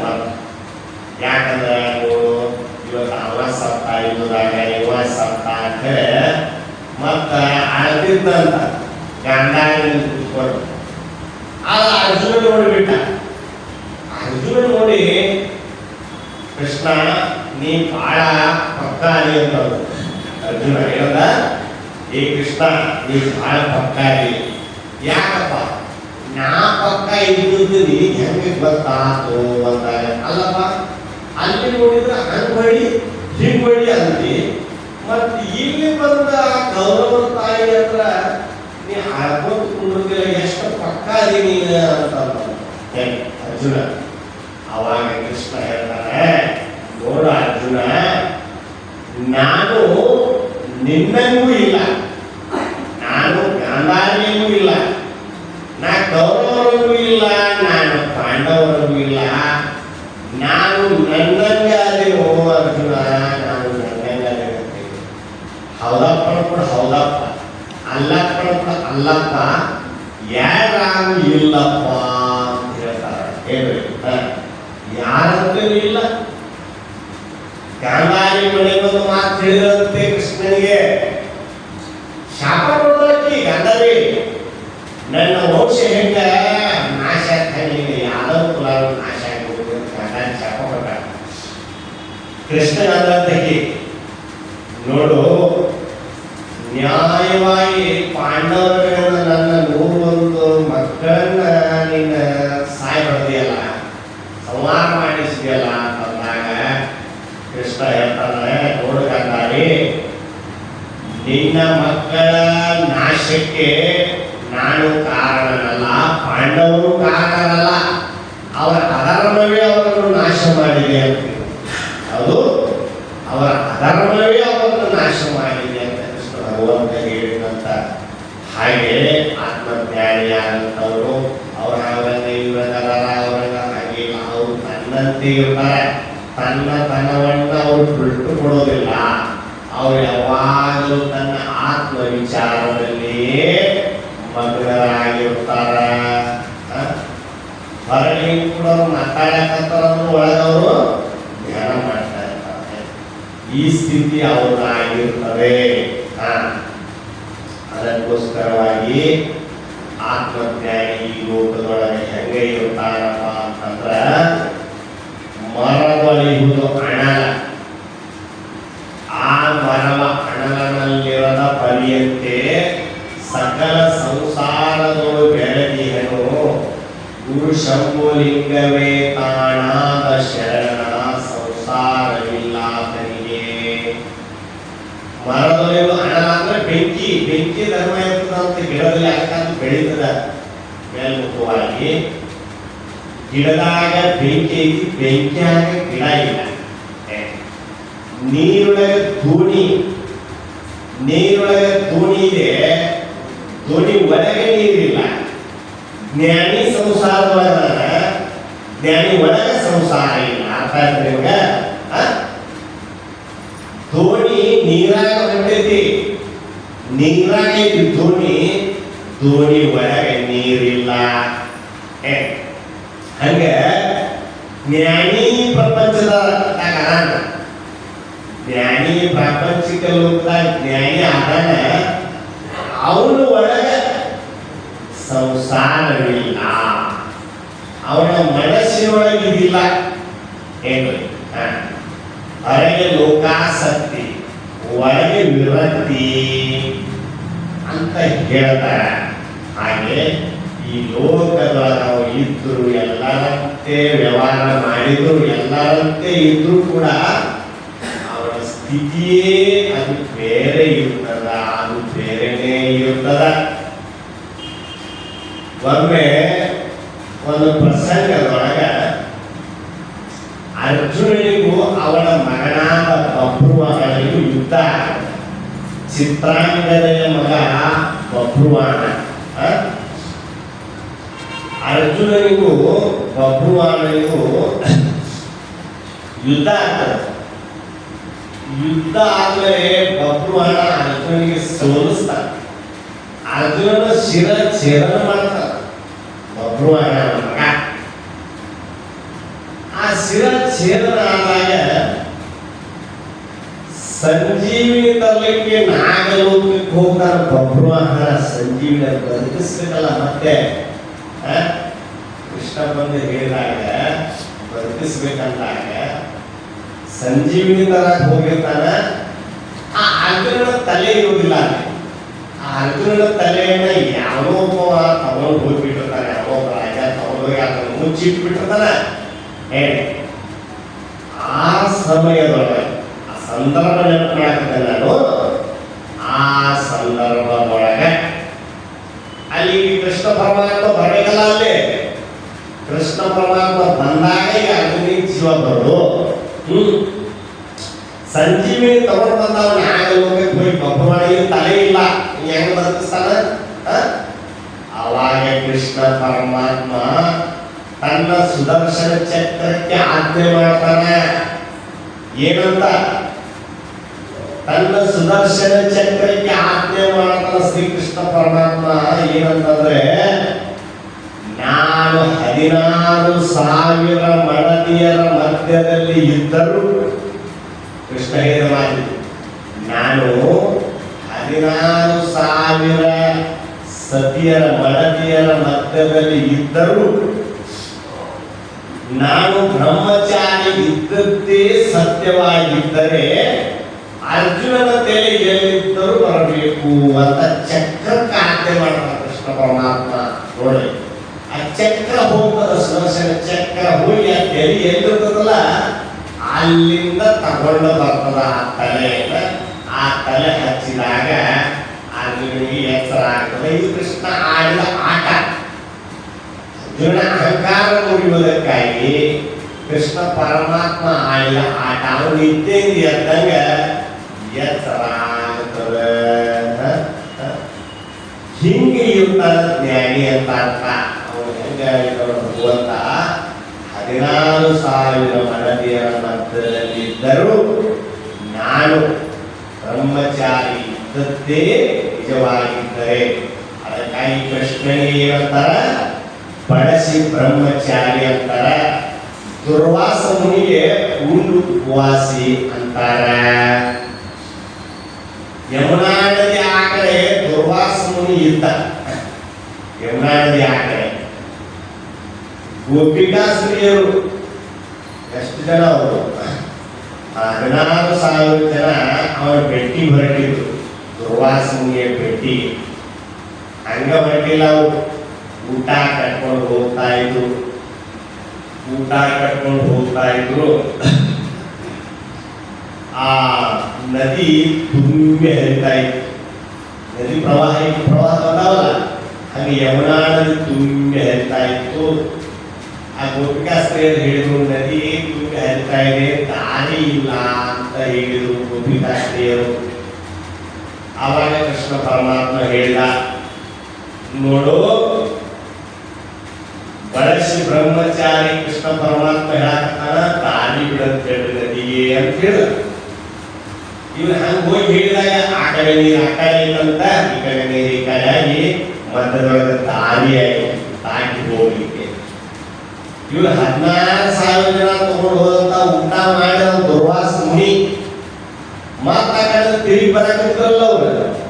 ತಿರುಗಿ ಬರುವಾಗ ಮತ್ತೆ ನದಿ ತುಂಬಿ ಹರಿತಾ ಇತ್ತು. ಅವ್ರು ದುರ್ವಾಸ ಮುನಿ ಹೋಗಿ ಹೇಳಿದ್ರು, ಈಗ ಮತ್ತೆ ನದಿ ತುಂಬಿ ಹರಿಯಾಕತ್ತಿದ್ರು, ದಾರಿ ಇಲ್ಲ ಅಂದಾಗ ಅವ ಹೇಳಿದ, ನಾನು ಉಂಡು ಉಪವಾಸಿ ಇದ್ದ ನಿಜವಾಗಿದ್ದರೆ ಆ ನದಿಗೆ ದಾರಿ ಬಿಡಂತ ಹೇಳ್ರಿ ಅಂತ ದುರ್ವಾಸ ಮುನಿ ಹೇಳಿದಂತ. ಹೀಗೆ ಅವನು ಆತ್ಮಜ್ಞಾನಿ. ಉಂಡ್ರು ತಿಂದ್ರು ನಮ್ಮಗಳು ಮಾತಾಡಿದ್ರು ಏನೆಲ್ಲ ವ್ಯವಹಾರ ಮಾಡಿದ್ರು ಕೂಡ ಅವನು ನಮ್ಮಂತೆ ಇರ್ತಾನ ಅಂತ ನಾವು ಭಾವಿಸಲಿಕ್ಕೆ ಹೋಗಬಾರ್ದು. ಅವನ ಸ್ಥಿತಿಯೇ ಅದು ಬೇರೆಯಾಗಿರ್ತದ. ಸ್ಥಿತಪ್ರಜ್ಞರು ಗುರುನಾಥಾನಂದ ಸ್ವಾಮಿಗಳಂತ ಆಗಿ ಹೋದ್ರು. ಹುಬ್ಬಳ್ಳಿಯಲ್ಲಿ ಸಿದ್ಧಾರೂಢರ ಪರಮ ಶಿಷ್ಯರು ಸ್ಥಿತಪ್ರಜ್ಞರು. ಆ ಸಮಯದಲ್ಲಿ ಗುರುನಾಥಾರೂಢ ಮಹಾಸ್ವಾಮೀಜಿಯವರು ಇದ್ದ ಪ್ರಸಂಗದಲ್ಲಿ, ದೇಹ ಸಹಿತವಾಗಿದ್ದ ಸಮಯದಲ್ಲಿ, ಅಲ್ಲಿ 1957 ಕಾಣಿಸ್ತದ, ದೊಡ್ಡ ವೇದಾಂತ ಪರಿಷತ್ತನ್ನ ಮಾಡಿದ್ರಂತೆ ಹುಬ್ಬಳ್ಳಿಯೊಳಗ. ಕಾಶಿಯಿಂದ ದೊಡ್ಡ ದೊಡ್ಡ ಮೇಧಾವಿಗಳು ಬಂದಿದ್ರು, ಮಹಾತ್ಮರು, ದಿವ್ಯ ಜ್ಞಾನಿಗಳು ಬಂದಿದ್ರು, ವಿದ್ವಾಂಸರು, ಮಹಾಮಂಡಲೇಶ್ವರರು ಬಂದಿದ್ರು ಕಾಶಿ ಹರಿದ್ವಾರ ಕಡೆಯಿಂದ. ಆ ಕಾರ್ಯಕ್ರಮಕ್ಕೆ ಬಂದಿದ್ರು ಅಂತ ನಾವು ನೋಡಿಲ್ಲ. ಅವನ್ನ ನಮ್ಮ ಗುರುಗಳು ಹೇಳಿದ ಮಾತು. ಎಲ್ಲ ದೊಡ್ಡ ದೊಡ್ಡವರು ಬಂದಿದ್ರಂತ. ಬಂದಾಗ ಗುರುನಾಥ ಸಂವಿಧಾನ ಇತ್ತು. ಹಿಂಗ್ ಕುರ್ಚಿ ಮೇಲೆ ಕುಂತಿದ್ರಂತ, ವೇದಿಕೆ ಮೇಲೆ. ಹಿಂದೆ ಪೆನ್ನಿಗೆ ಅಂದ್ರೆ ಮಾತಾಡ್ತಿದ್ದಿಲ್ಲ ಅವರು, ಮೌನವಾಗಿದ್ರು. ಪೆನ್ನಿಗೆ ಒಂದು ಕೆಂಪ ಚೋಳ ಕಡದ ಅಲ್ಲಿ ಕುರ್ಚಿಗೆ ಪೆನ್ನಿಗೆ ಅಟ್ಯಾಚ್ ಆಗಿ ಆ ಚೋಳ ಅಲ್ಲೇ ಸತ್ತು ಹೋಗಿದ್ದಂತ. ಖರೆ ಗುರುನಾಥ ಹಾಯ್ ಅಂದಿದ್ದಿಲ್ಲ, ಚೋಳ ಕಡದೈತೆ ಅಂತ ಅಳೆಯಾಡಿದ್ದಿಲ್ಲ. ಅಂತ ಸ್ಥಿತಿಯಲ್ಲಿದ್ದು ಗುರುನಾಥ ಸ್ವಾಮಿಗಳು ಅಂತಂದ್ರೆ. ಅವಾಗ ಆ ಕಡೆಯಿಂದ ಬಂದಿರತಕ್ಕಂತ, ಹರಿದ್ವಾರ ಕಡೆಯಿಂದ ಬಂದಿರತಕ್ಕಂತ ಮಂಡಲೇಶ್ವರರು ಹೇಳಿದ್ರಂತೆ, ನಾವು ಒಬ್ಬ ಬ್ರಹ್ಮಜ್ಞಾನಿ ಹಂಗಿರ್ತಾನ ಹಿಂಗಿರ್ತಾನ ಅನ್ನೋ ಲಕ್ಷಣಗಳನ್ನ ನಾವು ಗ್ರಂಥಗಳಲ್ಲಿ ಓದಿದ್ವಿ. ಆದ್ರೆ ಇವತ್ತು ನಾವು ಇಲ್ಲಿ ಪ್ರತ್ಯಕ್ಷವಾಗಿ ನಾವು ಅವರನ್ನು ನೋಡಿದೆವು ಅಂತ ಹೇಳಿದ್ರ ಸ್ಥಿತಿ ಇತ್ತಂತ ಅವರಲ್ಲಿ, ಸ್ಥಿತಪ್ರಜ್ಞನ ಸ್ಥಿತಿ ಇತ್ತಂತ. ಮೈ ಮೇಲಿರುವಂತ ಬಟ್ಟೆ ಜಾರಿ ಬಿದ್ದು ಅದನ್ನ ಬೇರೆಯವರ ಹಾಕಬೇಕು, ಬೇರೆಯವರೇ ಊಟ ಮಾಡಿಸ್ಬೇಕು, ಬೇರೆಯವರೇ ಸ್ನಾನ ಮಾಡಿಸ್ಬೇಕು ಹೇಳ್ಬೇಕು. ತನ್ನ ದೇಹದ ಸ್ಮೃತಿ ಅವರಿಗೆ ಇದ್ದಿದ್ದಿಲ್ಲ. ಇಲ್ಲಿ ನಿಮಗೆಲ್ಲ ಗೊತ್ತಿರಬಹುದು, ಚಳ್ಳಗೋಳಿಕಿ ಎರಿತಾತಾಜರವರ ಹೆಸರು ಕೇಳಿರ್ಬೋದಲ್ಲ ನೀವು. ಅವರು ಯೋಗದಿಂದ ಅಲ್ಲಿ ಕೂತಿರುವಾಗ ಆ ನದಿ ಹರಿದು ಮಣ್ಣು ಸ್ವಲ್ಪ ನದಿ ಹರಿದು ಹೋಗ್ತಾ ಇರುವಾಗ ಅಲ್ಲಿ ಮಣ್ಣು ಹೋದಾಗ ಅವರು ಸಿಕ್ಕ್ರಂತ ಏರಿ ಮಣ್ಣು, ಅದಕ್ಕೆ ಏರಿತಾತ ಅಂತ. ಹಂಗೆ ಅವರು ಯೋಗದಲ್ಲಿರ್ತಾರೆ. ಯೋಗರತೋವ ಭೋಗರತೋವ ಸಂಗರತೋವ ಸಂಗವಿಹೀನ ಯಸ್ಯ ಬ್ರಹ್ಮಯ ರಮತೆ ಚಿತ್ತಂ. ಅವನು ಯೋಗದಲ್ಲಿರಲಿ ಭೋಗದಲ್ಲಿರಲಿ ತ್ಯಾಗಿಯಾಗಿರಲಿ, ಅವನ ಮನಸ್ಸು ಆ ಭಗವಂತನಲ್ಲಿ ಬೆರೆತಿರ್ತದ ಅವನ ಮನಸ್ಸು. ಅದಕ್ಕೆ ಶಂಕರಾಚಾರ್ಯರು ಭಜಗೋವಿಂದ ಸ್ತೋತ್ರದಲ್ಲಿ ಹೇಳಿದ ಯೋಗರತವ ಭೋಗರತವ. ಮತ್ತೆ ಜ್ಞಾನಿಗಳು ಒಂದೇ ಥರ ಇರಬೇಕು, ಅವ್ರು ಒಂದೇ ಥರ ಇರ್ತಾರ ಅಂತ ನಾವು ತಿಳ್ಕೊಳಕ ಹೋಗಬಾರದು. ಅವರ ದೇಹದ ಪ್ರಾರಬ್ಧ ಹೆಂಗಿರ್ತದಲ್ಲ ಹಂಗಿರ್ತಾರಂತ. ಕೃಷ್ಣ ವೈಕುಂಠಾಧಿಪತಿ ದ್ವಾರಕಾಧಿಪತಿ, ಕೃಷ್ಣೋ ಭೋಗಿ, ಶುಕಮುನಿ ತ್ಯಾಗಿ. ಶುಕಮುನಿ ಮೇಲೆ ಬಟ್ಟೆ ಇದ್ದಿದ್ದಿಲ್ಲ. ಕೃಷ್ಣೋ ಭೋಗಿ, ಶುಕ ತ್ಯಾಗಿ. ರಪೌ ಜನಕ, ಜನಕ ಮಹಾರಾಜ ರಾಜನಾಗಿದ್ದ. ರಾಘವೋ ರಾಮ ಒಂಥರ ಇದ್ದ, ವಶಿಷ್ಠ ಒಂಥರ ಇದ್ದ. ವಶಿಷ್ಠೋ ಕರ್ಮಕರ್ತಾಚ. ಪಂಚೇಕೆ ಜ್ಞಾನ ಸಂಯತ. ಇವರ ಕರ್ತವ್ಯ ಕರ್ಮಗಳು, ಇವರ ಭೋಗ ಪ್ರಾರಂಭ ಬೇರೆ ಬೇರೆ ಬೇರೆ ಇದ್ರೂ ಕೂಡ ಇವರಲ್ಲಿರುವಂತ ಜ್ಞಾನ ಒಂದೇ ಅಂತ ಹೇಳ್ತಾರ. ಒಂದೇ ಜ್ಞಾನ ಒಂದೇ. ಇವರ ದೇಹದ ಭೋಗ ಬೇರೆ ಇರ್ತದ. ಒಬ್ರು ತ್ಯಾಗದಲ್ಲಿರ್ತಾರ, ಒಬ್ರು ಏನು ಸಾಕಷ್ಟು ವೈಭವ ಇದ್ರೂ ಕೂಡ ಅದಕ್ಕೆ ಅಂಟಿರೋದಿಲ್ಲ, ಅದನ್ನ ಹಚ್ಚಿಕೊಂಡಿರೋದಿಲ್ಲ ಮನಸ್ಸಿಗೆ. ಅದಕ್ಕಾಗಿ ಈ ರೀತಿ ಅವರು ಇರ್ತಕ್ಕಂಥವರಾಗಿದ್ದಾರೆ. ಅವ್ರು ಹಿಂಗೆ ಇರಬೇಕು, ಅವ್ರು ಹಂಗೆ ಇರ್ಬೇಕಂತೇಳಿ ಅವರಿಗೆ ವೇದ ಸಹಿತ ರೂಲ್ಸ್ ಮಾಡಿಲ್ಲ. ಬ್ರಹ್ಮಜ್ಞಾನಿ ಹೀಗಿದ್ದರೂ ಚಂದ ಅಂತ ಹೇಳೋ ಒಂದು ಪದ್ಯದಲ್ಲಿ ಅವನು ಅವಧೂತನಂತೆ ಇರ್ಬೋದು, ಅವನು ಅವಧೂತನಂತೆ ಇರ್ಬೋದು, ರಾಜನಂತೆ ಇರ್ಬೋದು. ಈ ಜನಕ ಮಹಾರಾಜ ದಿವ್ಯ ಜ್ಞಾನಿಯಾಗಿದ್ದರು, ರಾಜನಾಗಿದ್ದ. ಈ ಜಗಜ್ಯೋತಿ ಬಸವಣ್ಣವರು ವಿಶ್ವಗುರು ಅಂತಿರಲ್ಲ ನೀವು, ಅವರು ವಿಜ್ಞಾನ ಮಂತ್ರಿಯಾಗಿದ್ರು, ರಾಜಕಾರಣ ಮಾಡಿಲ್ಲ ಅವರು. ಯಾವುದಕ್ಕಾಗಿ? ಜನರ ಹಿತಕ್ಕಾಗಿ, ಲೋಕ ಕಲ್ಯಾಣಕ್ಕಾಗಿ. ಅದಕ್ಕೆ ಅವ್ರು ಹಂಗೆ ಇರಬೇಕು, ಹಿಂಗೆ ಇರಬೇಕಂತೇ ಇಲ್ಲ. ಏನು ವೇದಗಳು ಹಂಗೆ ಇರಬೇಕು ಹಿಂಗೆ ಇರಬೇಕು ಹೇಳಿಲ್ಲ. ಈಗ ಅವ್ರು ಡಾಕ್ಟರ್ ತಂದ್ರಿ, MBBS ಡಾಕ್ಟರ್, ಗೌರ್ಮೆಂಟ್ ಅವ್ರಿಗೆ ಸರ್ಕಾರ ಸರ್ಟಿಫಿಕೇಟ್ ಕೊಟ್ಟಿರ್ತದ, ಡಾಕ್ಟರ್ ಪದವಿ ಪಾಸ್ ಆಗಿರ್ತಾರೆ, ಹೌದಿಲ್ರಿ? ಅವರಿಗೆ ವಿಶೇಷವಾದ ಅಧಿಕಾರ ಇರ್ತದ. ಯಾರಿಗೆ? ಡಾಕ್ಟರ್ಗೆ. ಸರ್ಜನ್ ಡಾಕ್ಟರ್ ಅಂತಿರಲ್ಲ, ಪರೀಕ್ಷೆ ಪಾಸ್ ಆಗಿರ್ತದ, ಅವನ ಸರ್ಟಿಫಿಕೇಟ್ ಇರ್ತದ, ಅವನ ಆಪರೇಷನ್ ಮಾಡ್ತಾನೆ. ಅವ ಆಪರೇಷನ್ ಮಾಡುವಾಗ ಆ ಪೇಷಂಟ್ ಅಕಸ್ಮಾತ್ ಸತ್ರು ಡಾಕ್ಟರ್ ಮೇಲೆ ಕೇಸ್ ಮಾಡಾಕ ಬರೋದಿಲ್ಲ. ಅದ ಡಾಕ್ಟರ್ ಮಾಡ್ತಾನಂತೇಳಿ ಬ್ಯಾರೆ ಮಾಡಾಕ್ ಹೋದ್ರ ಕೇಸ್ ಆಗ್ತದ, ಅವನ ಮೇಲೆ ಕೇಸ್ ಆಗ್ತದ, ಹೌದಿಲ್ಲ? ಹಂಗ ಒಬ್ಬ ಆತ್ಮ ಜ್ಞಾನಿ ಆದಂತ ಅವನ ಪಾಪ ಪುಣ್ಯಗಳು ಅಂಟೋದಿಲ್ಲ, ಕೇಸ್ ಇಲ್ಲ, ಅವನ ಮೇಲೆ ಕೇಸ್ ಮಾಡಕ್ ಹೋಗಿಲ್ಲ. ಮತ್ತೆ ಕೃಷ್ಣ ಎಷ್ಟು ರಾಕ್ಷಸರು ಬಂದ? ತಾಟಕಿ ಸುಬಾಹು ಅಂತಕ್ಕಂಥ ರಾಕ್ಷಸರನ್ನ ಬಂದಿಲ್ಲ ಕೃಷ್ಣ. ಕಂಸನನ್ನ ಕೊಂದಿಲ್ಲ, ಶ್ರೀರಾಮಚಂದ್ರ ವಾಲಿಯನ್ನ ಕೊಂದಿಲ್ಲ, ರಾವಣನ ಕೊಂದಿಲ್ಲ. ಮತ್ತ ಅವ್ರಿಗೆ ಪಾಪ ಪುಣ್ಯ ಅದಾವೆ, ಪಾಪ ಪುಣ್ಯ ಸಂಬಂಧ ಇಲ್ಲ ಅವ್ರಿಗೆ. ಅದನ್ನ ದಾಟಿ ನಿಂತಿರ್ತಾರ ಅವರು. ಏನ್ರಿ, ಅವ್ರು ಲಾಸ್ಟ್ ಎಲ್ಲವನ್ನ ಮೀರಿ ನಿಂತಿರ್ತಾರೆ. ಯಾರು? ಬ್ರಹ್ಮಜ್ಞಾನಿಗಳಾದಂಥವರು. ಅದಕ್ಕಾಗಿ ಅವರಿಗೆ ಯಾವ ಕಟ್ಟಳೆಗಳಿಲ್ಲ. ಅವನು ಹಂಗೆ ಇರಬೇಕು, ಇವು ಹಿಂಗೆ ಇರಬೇಕು. ಆ ಕಟ್ಟಳೆಗಳು, ವಿಧಿ ನಿಷೇಧಗಳು ನಮ್ಮ ನಿಮ್ಮಂಥವ್ರಿಗೆ ಅದಾವು, ಅವ್ರಿಗೆ ಇಲ್ಲ, ಅವ್ರಿಗಿಲ್ಲ. ಅದಕ್ಕೋಸ್ಕರವಾಗಿ ಅವನು ಜನಕ ಮಹಾರಾಜನಂತೆ ರಾಜ ವೈಭವದಲ್ಲಿ ಇರಬಹುದು. ನಮ್ಮ ಹುಬ್ಬಳ್ಳಿ ಜಯಸಿದ್ದೇಶ್ವರ ಮಠ ಇದೆಯಲ್ಲ, ಅಲ್ಲಿ ಒಬ್ಬರು ಶಂಕರಾನಂದ ಪರಮಹಂಸರು ಅಂತ ಆಗಿರುವುದು. ಜಯಸಿದ್ದೇಶ್ವರ ಸ್ವಾಮಿಗಳ ನಂತರ ಶಿಷ್ಯರು. ಆ ಶಂಕರಾನಂದ ಪರಮಹಂಸರು ವೇದಾಂತಿಗಳವರು. ಅವರು ಸ್ವಾಮಿ ವಿವೇಕಾನಂದರಂಗೆ ಕಾಲಾಗ ಊಟ, ಆಮೇಲೆ ಕೋಟ, ತೆರೆ ಪೇಟ ಸುತ್ಕೊಂಡ ಇರ್ತಿದ್ರು. ಅವರು ಬೆರಳಲ್ಲಿ ಉಂಗುರಗಳು ಹಾಕೊಂಡಿರ್ತಿದ್ರು. ಅವರು ರಾಜ ಮಹಾರಾಜರು ಶಂಕರಾನಂದ ಪರಮಹಂಸರು ಅಂತ.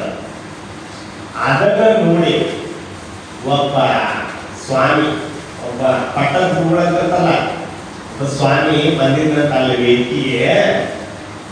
ಆ ಸ್ವಾಮಿ ಉತ್ತಗ ದಾಳಿ ಬಿಟ್ಟಿದ್ದ, ಕೂದ ಬಿಟ್ಟಿದ್ದ ಚಟ. ಅದು ಪಟ್ಟದ ದೇವ್ರು ಅಂತಾರಲ್ಲ, ಅದು ಪಟ್ಟದ ದೇವ್ರು. ಇವ್ರಿಗೆ, ಇವ್ರು ಬ್ರಹ್ಮಜ್ಞಾನಿಗಳಾದ್ರೆ ಇವ್ರಿಗೆ ಬೆರಳಿಗೆ ಉಂಗುರ, ಊಟ, ಕೋಟ, ಸೂಟ ಇವೆಲ್ಲ ಯಾಕೆ ಬೇಕು ಇವ್ರಿಗೆ ಅಂತ ಅನ್ನಂತ ಸ್ವಾಮಿ ಅವರು ಬಹಳ ದಿಟ್ಟ ಜ್ಞಾನಿಗಳು. ಶಂಕರಾನಂದ ಪರಮಹಂಸರು ಅಂದ್ರೆ ಅವ್ರ ಪ್ರವಚನ ಆದ್ಮೇಲೆ ಇವ್ರ ಕಡೆ ಬಂದಂತ ಮೈಕ್ ಇವ್ರ ಅಧ್ಯಕ್ಷತೆ ಅಲ್ಲ. ಮೋಕ್ಷಲ್ಲಿ ಬಿಟ್ಟಿದೆಯಲ್ಲ ಗಡ್ಡ, ನೀ ಬಿಟ್ಟಿದೆಯಲ್ಲ ಗಡ್ಡ, ಆ ಗಡ್ಡಕ್ಕೆ ಆಗ್ತಿದ್ದು ಏನು ಹಾಕೊಳ್ಳೋದು ಬೂಟಿಗೆ ಆಗ್ತಿದ್ದು ಅಂತ ಕೇಳಿರೋದು ಪ್ರಶ್ನೆ. ಮೋಕ್ಷ ಯಾವುದಕ್ಕೆ ಆಗ್ತದ? ಏನೇನು ಗಡ್ಡಕ್ಕೆ ಆಗ್ತಿದ್ದು, ಏನಾದ್ರು ಬೂಟಿಗೆ ಆಗ್ತಿದ್ದು ಅಂತ ಕೇಳಿದ್ರಂತ ಅವನಿಗೆ ಮುಖಭಂಗ ಮಾಡಿಬಿಟ್ರಂತ ಅವನಿಗೆ. ಅಂದ್ರೆ ವೇಷಭೂಷಣಗಳು ಹೇಗಾದ್ರೂ ಇರಲಿ, ಜ್ಞಾನಿಯ ವೇಷಭೂಷಣ ಹೇಗಾದ್ರೂ ಇರಲಿ, ಅವನಲ್ಲಿ ಜ್ಞಾನವಂತನ್ನೇ ನಾವು ನೋಡಬೇಕು. ಏನು? ಅದಕ್ಕೋಸ್ಕರವಾಗಿ ಜನಕ ಮಹಾರಾಜ ಒಮ್ಮೆ ಮಾತಾಡೋದಕ್ಕೋಸ್ಕರ ಸಮಯ ಆಗಿದೆ. ಜನಕ ಮಹಾರಾಜ ತನ್ನ ರಾಜ್ಯದಲ್ಲಿ ರಾಜ ಸಿಂಹಾಸನದಲ್ಲಿ ಕುಳಿತಿದ್ದಪ್ಪ. ಜನಕ ಮಹಾರಾಜ ಶುಕಮುನಿಗಳು ಅಲ್ಲಿಗೆ ಹೋದರು. ವೇದವ್ಯಾಸರ ಮಗ ಶುಕಮುನಿ. ವೇದವ್ಯಾಸರು ಏನ್ ಮಾಡಿದ್ರು, ನನ್ನ ಮಗ ನನ್ನ ಹತ್ರ ಇದ್ರೆ ಸಲಿಗೆಯಿಂದ ವಿದ್ಯೆ ಕಲಿಯೋದಿಲ್ಲ. ಜನಕ ಮಹಾರಾಜರ ಹತ್ರ ಹೋಗ್ಲಿ, ಒಂದಿಷ್ಟು ವಿದ್ಯಾಭ್ಯಾಸ ಮಾಡಿ ಕಳಿಸಿದ್ರು ವೇದವ್ಯಾಸರು. ಇವ ಹೋದ, ಶುಕಮುನಿ ಹೋದ. ಜನಕ ಮಹಾರಾಜ ಸಿಂಹಾಸನದ ಮೇಲೆ ಕೂತಿದ್ದ.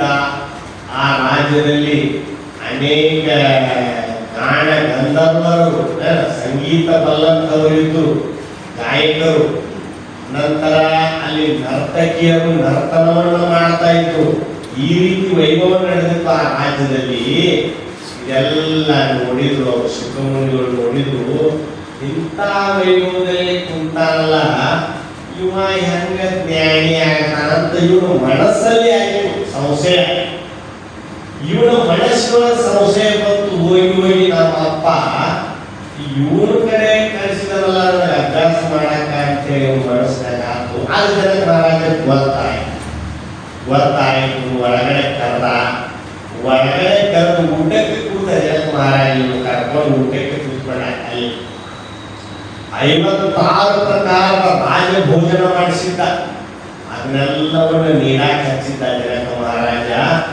ಆದ್ರೆ ಎಲ್ಲಿ ಊಟಕ್ಕೆ ಕುಂಡಿರ್ತಾರಲ್ಲ ಅಲ್ಲಿ ಮೇಲೆ ಒಂದು ಫ್ಯಾನ್ ಐತಲ್ಲ, ಈ ತರ ಒಂದು ದಾರದಿಂದ ಖಡ್ಗವನ್ನು ಕಟ್ಟಿದ್ದ. ಯಾವುದರಿಂದ? ದಾರದಿಂದ, ಒಂದು ದಾರದ ಎಳೆಯಿಂದ ಖಡ್ಗ ಕಟ್ಟಿದ್ದ. ಖಡ್ಗ ಅದು ತೂಗುತ್ತಾ ಇತ್ತು. ಆ ಅದನ್ನ ನೋಡಿದ ಇವ ಶಿಖಮುನಿ ಮ್ಯಾಲೆ ನೋಡಿ ಕೆಳಗೆ ಕುಂತು ಊಟ ಮಾಡಿದ್ರು.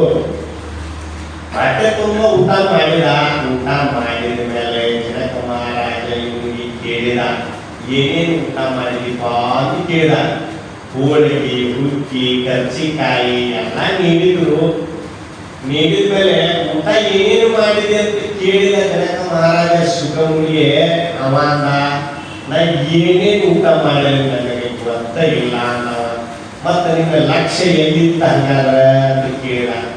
ನನ್ನ ಲಕ್ಷ್ಯ ಆ ದಾರ ಯಾವಾಗ ಹರಿದಿದ್ದು, ಆ ಕಡ್ಗ ಯಾವಾಗ ನಮ್ಮ ತೆಲಿ ಮೇಲೆ ಬೀಳುತ್ತೋ ಅಂತ ನನ್ನ ಲಕ್ಷ್ಯ ಎಲ್ಲ ಅಲ್ಲಿ ಇತ್ತು. ಹೇಳಿ, ನನ್ನ ಲಕ್ಷ್ಯ ಎಲ್ಲ ಅಲ್ಲಿತ್ತು. ಅದಕ್ಕೆ ನಾನು ಊಟ ಏನ್ ಮಾಡಿದ ಗೊತ್ತಿಲ್ಲ ಅಂತ ಶಿಖಮುನಿ.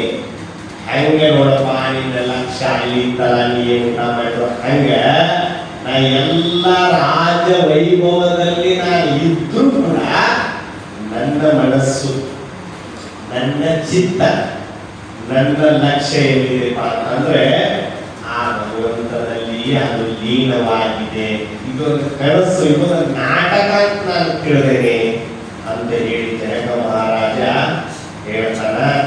ಧರ್ಮನೈವೈ ಸಂಸಿದ್ಧಿಂ ಆಸ್ಥಿತ ಜನಕಾದಯ ಲೋಕ ಸಂಗ್ರಹಮಯ ವಾಕ್ಯ ಸಂಪರ್ಶನ ಕರ್ಕುಮಾರ ಜನಕ ಮಹಾರಾಜನ ಹೆಸರು ಭಗವದ್ಗೀತೆಯೊಳಗೆ ಬಂದಿದೆ.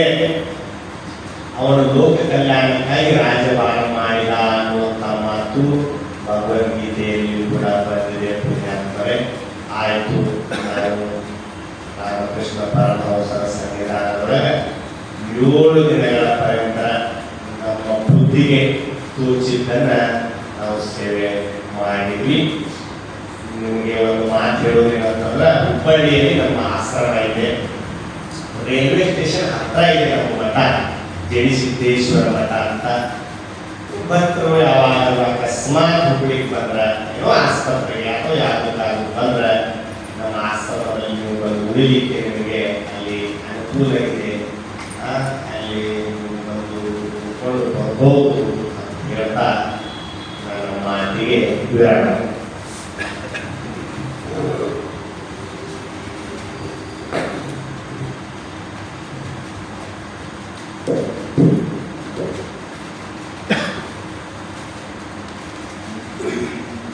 ಓಂ ನಮೋ ಭಗವತೆ ರಾಮಕೃಷ್ಣಾಯ. ಪೂಜ್ಯ ಸ್ವಾಮೀಜಿಯವರಿಗೆ ಪ್ರಣಾಮಗಳು ಮತ್ತು ಭಕ್ತರಿಗೆ ನಮಸ್ಕಾರ. ನಾವು ಕಳೆದ 7 ದಿವಸಗಳಿಂದ ಪ್ರತಿ ದಿವಸ ಒಂದು ಪ್ರತ್ಯೇಕವಾದ ವಿಷಯದ ಬಗ್ಗೆ ಪೂಜ್ಯರಿಂದ ಪ್ರವಚನ ಕೇಳ್ತೀವಿ. ತಮ್ಮ ಪ್ರವಚನದಲ್ಲಿ ಪೂಜ್ಯರು ಭಗವದ್ಗೀತೆಯ ಶ್ಲೋಕಗಳನ್ನು, ನಿಜಗುಣ ಶಿವಯುಗಳ ಪದಗಳನ್ನು, ಸುಭಾಷಿತಗಳನ್ನು, ಶರಣರ ವಚನಗಳನ್ನು, ದಾಸರ ಪದಗಳನ್ನು, ಸರ್ವಜ್ಞರ ತ್ರಿಪದಿಗಳನ್ನು ಸಂದರ್ಭಕ್ಕೆ ಅನುಚಿತವಾಗಿ ವಿವರಿಸಿ ವಿಷಯವನ್ನು ಮನದಟ್ಟು ಮಾಡಿಸಿದ್ದಾರೆ. ಅವರನ್ನು ನುಡಿದ ಕೆಲವು ಅಮೃತ ವಾಕ್ಯಗಳನ್ನು ತಮ್ಮ ಗಮನಕ್ಕೆ ತರಲು ಇಚ್ಛಿಸುತ್ತೇನೆ. ಮಾನವ ಜನ್ಮದ ಮುಖ್ಯ ಗುರಿ